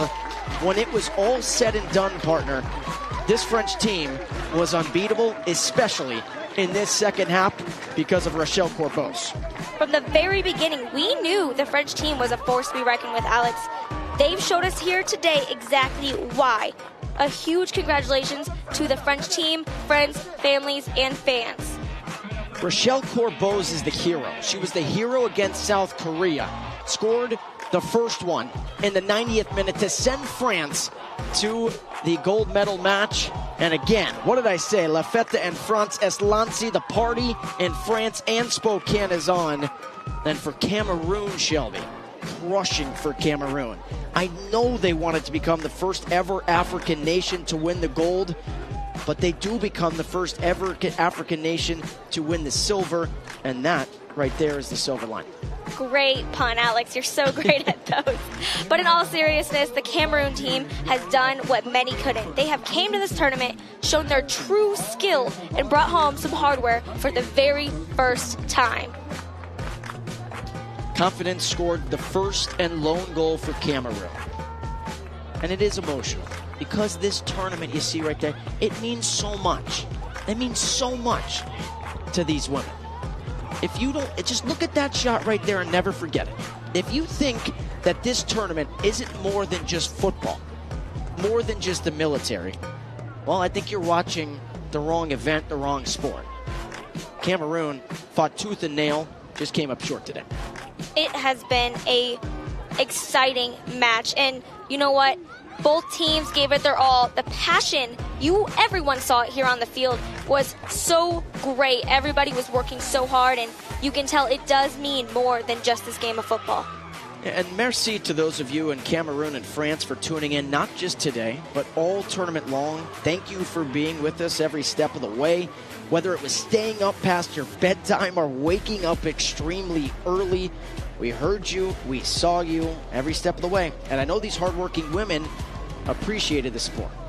I think so too. Getting to know their friends and families, have the opportunity to watch their loved ones give their all on the pitch has been, I think, one of the best things that these teams have enjoyed the most here in the tournament.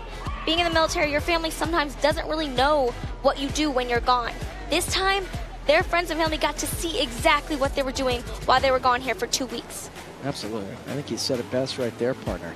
Big thanks to Steve Deneau, President of the Armed Forces for the United States, Lieutenant Colonel Kirschman for planning basically everything you saw in this tournament, Rudy Maxwell, the President of CISM, and then Hen Blickman for believing in the dream to allow these women to compete. You see the standing ovation here from all these nations cheering on both Cameroon and France. You see Ireland and the United States with a standing ovation. Listen to this. If that isn't friendship through sport, I don't know what is. That's what we talk about. That doesn't make you emotional, I don't know what will. That's what we talk about. I mean, these women work so hard every single day.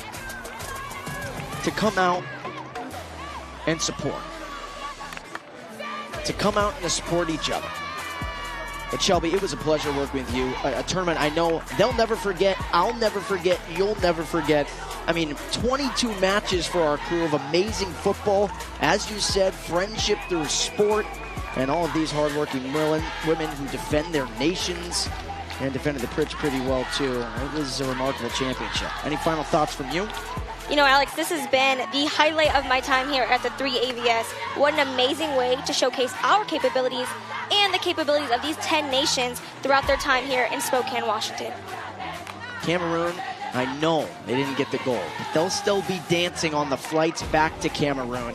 I know the people of Cameroon are proud of this nation for representing Africa, for representing their military and defending the pitch so very well. And for France, they go home with the hardware, the gold medals, second time ever. Big congratulations to France. All right, well, next up is the award ceremony.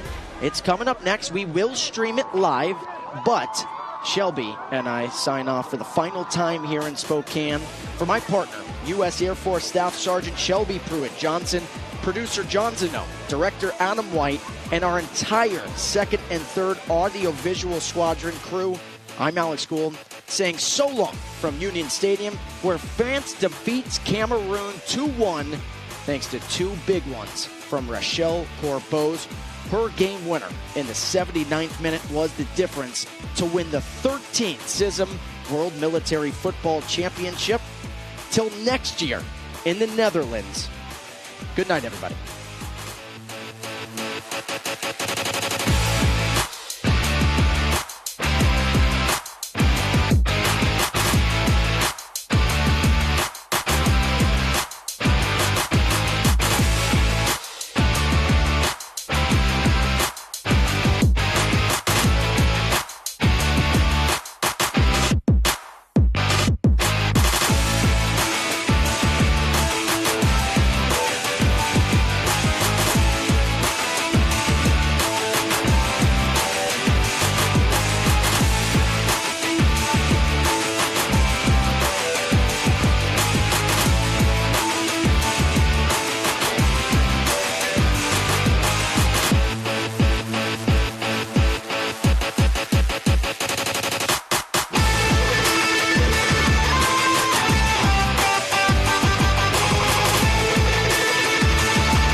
My name is Staff Sergeant Thomas Ray, and I will be your Master of Ceremonies for the evening. Before we get started, please give a round of applause for all the amazing athletes, coaches, and support staff, the Union Stadium, referees, and all of the volunteers that made this event happen.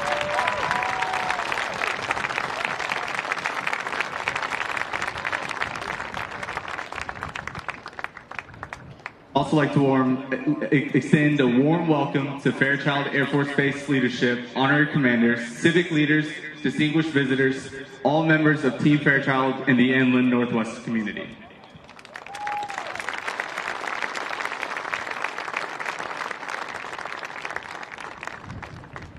We will have 3 individual awards to present tonight, as well as the Team Fair Play Award before we get to the championship medals. Presenting the top goal scorer award is the CISM Sports Council President of Football, Major Rudy Fell from Germany. The top goal scorer is number 17, Abika Tabe Brenda from Team Cameroon. Please come forward to receive your award.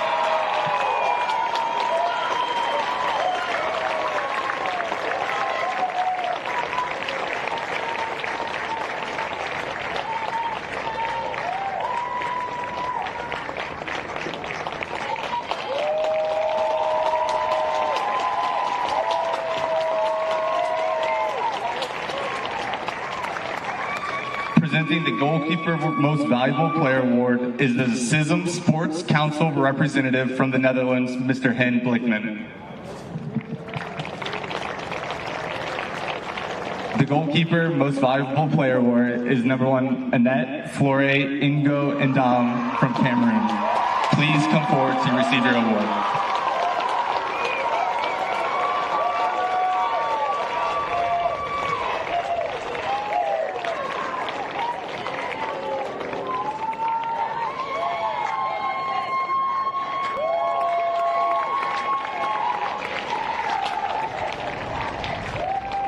And presenting the Most Valuable Player Award is the official CISM representative, Mr. Steve Denote from the United States of America.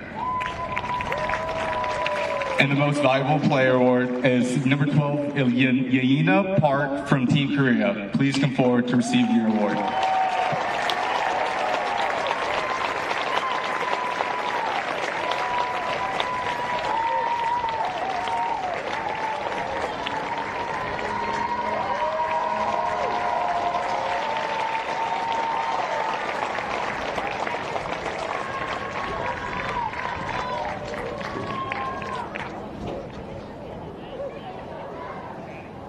Presenting the Team Fair Play Award is the CISM head referee, Sergeant Eleni Lampidariou from Greece. The Fair Play Award goes to Team Canada. Team Canada, please come forward to receive your award.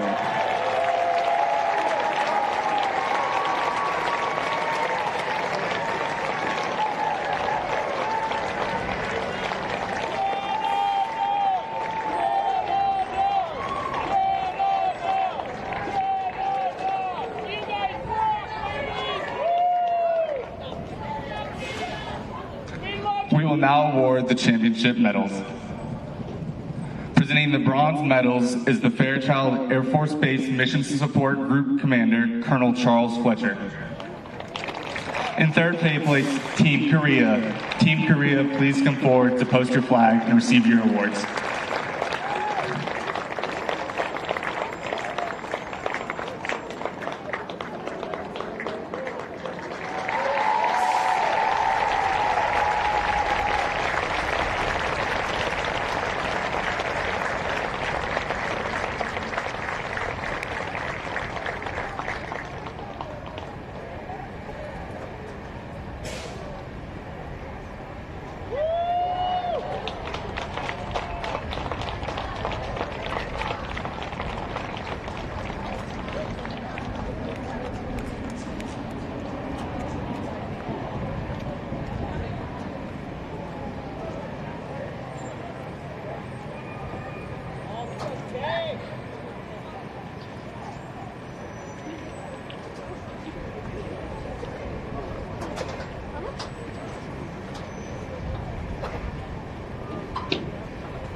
Presenting the silver medal is Fairchild Air Force Base's Command Chief, Chief Master Sergeant Daniel Guzman.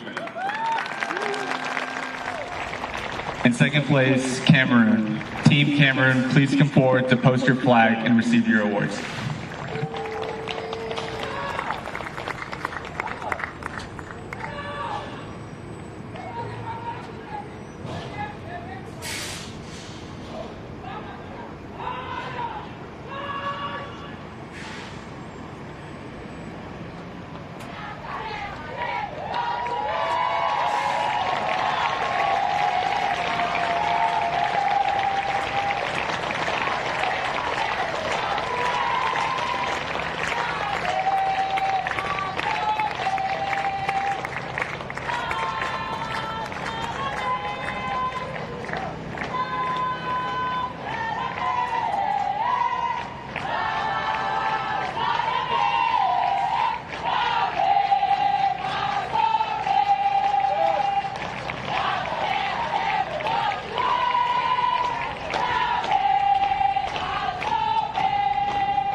Finally, presenting the gold medal is the Fairchild Air Force Base Wing Commander, Colonel Cassius Bentley. Ladies and gentlemen, your 13th CISM World Military Women's Football Champion team is France. Team France, please come forward to post your flag and receive your awards.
Ladies and gentlemen, please rise for the playing of the CISM Champions National Anthem in France.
Please take your seats.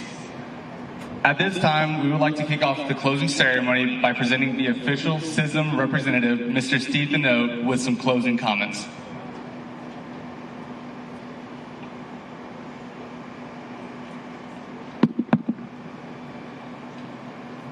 First of all, congratulations to all 10 teams for an outstanding competition. Couldn't ask for anything more. You guys played fantastic, great sportsmanship throughout the whole tournament, and what a great day for CISM. We have 3 nations from 3 different continents receiving medals. So on behalf of the entire 140-member nation organization we call CISM, congratulations to our winners and congratulations to our teams. Now, on behalf of the Department of Defense, I'd like to thank Fairchild Air Force Base for a tremendous job. Thank you to all our volunteers. If you're a volunteer, raise your hand. Big round of applause to you. And real quick, make it real short and sweet, I'd like to thank our 2nd and 3rd audiovisual squadrons for a fantastic job through the entire week. They were able to broadcast this around the world. So far, we're over 100,000 views, and that's not including today. So just our championship match, we hit over 25,000 the last time I looked. So I know that number is going to continue to rise. So thank you to our team from Hill Air Force Base and Lackland Air Force Base. So thank you to the community of Spokane, and thank you to all you guys. Thank you.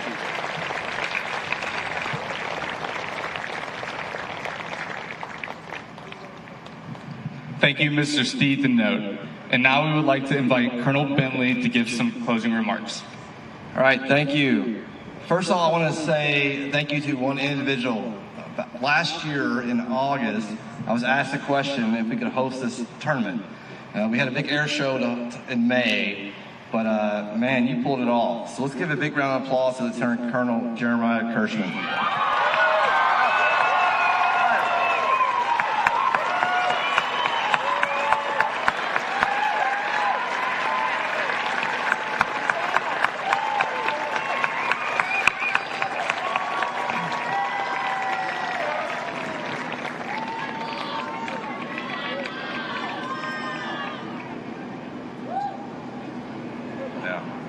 People like him make us the best Air Force base in the United States. So thank you again, Kirschman.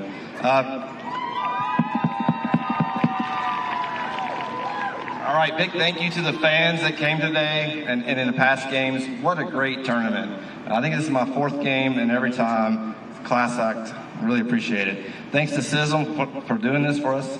We're looking for you to come back in Spokane in the next couple of years for another tournament. But lastly, I want to say thank you to these amazing athletes and coaches.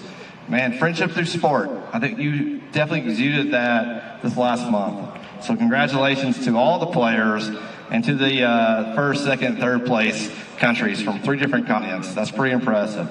I hope you enjoyed tonight. I think a few of you might be at the final point. And a few might go downtown, but thank you so much for coming in here. It was a real honor for Fairchild Air Force Base to host you. Thank you.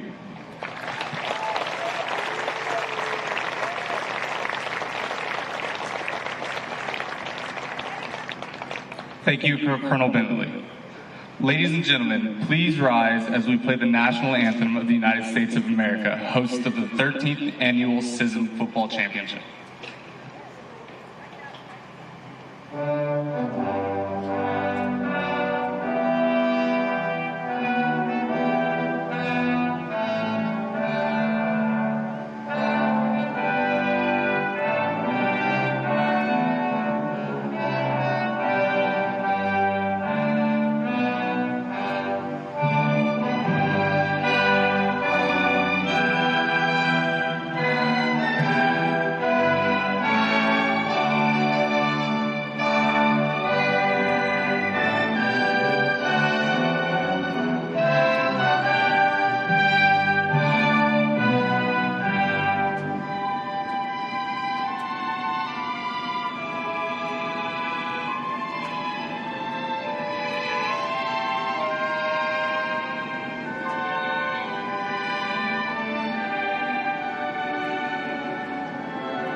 Please remain standing for the playing of the CISM anthem and the lowering of the CISM flag by Fairchild Air Force Base's Honor Guard.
Ladies and gentlemen, please take your seats. In 2023, the Netherlands delegation will host the 14th edition of the CISM Military Women's World Cup. We now invite the Fairchild Air Force Base Commander, Colonel Cassius Bentley, to pass the CISM flag to the Chief of Mission of the Netherlands, Mr. Pim Shiven.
I hereby declare the 13th CISM Women's World Football Championship closed.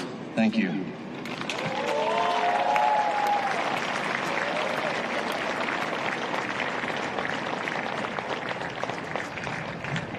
Ladies and gentlemen, this concludes our awards and closing ceremony. A special thanks to the Meade School District volunteers and Lieutenant Colonel Jeremiah Kirschman for his leadership and support during this once-in-a-lifetime global event.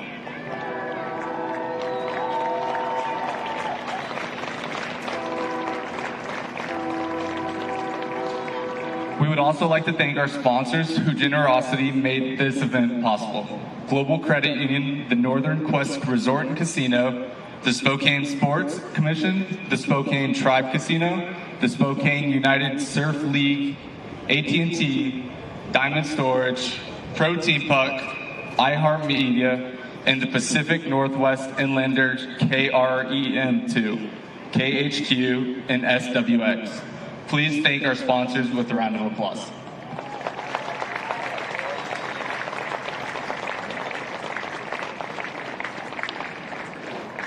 Thank you for your support, and to all of our CISM guests, we wish you safe travels on your trip home. Friendship through sport.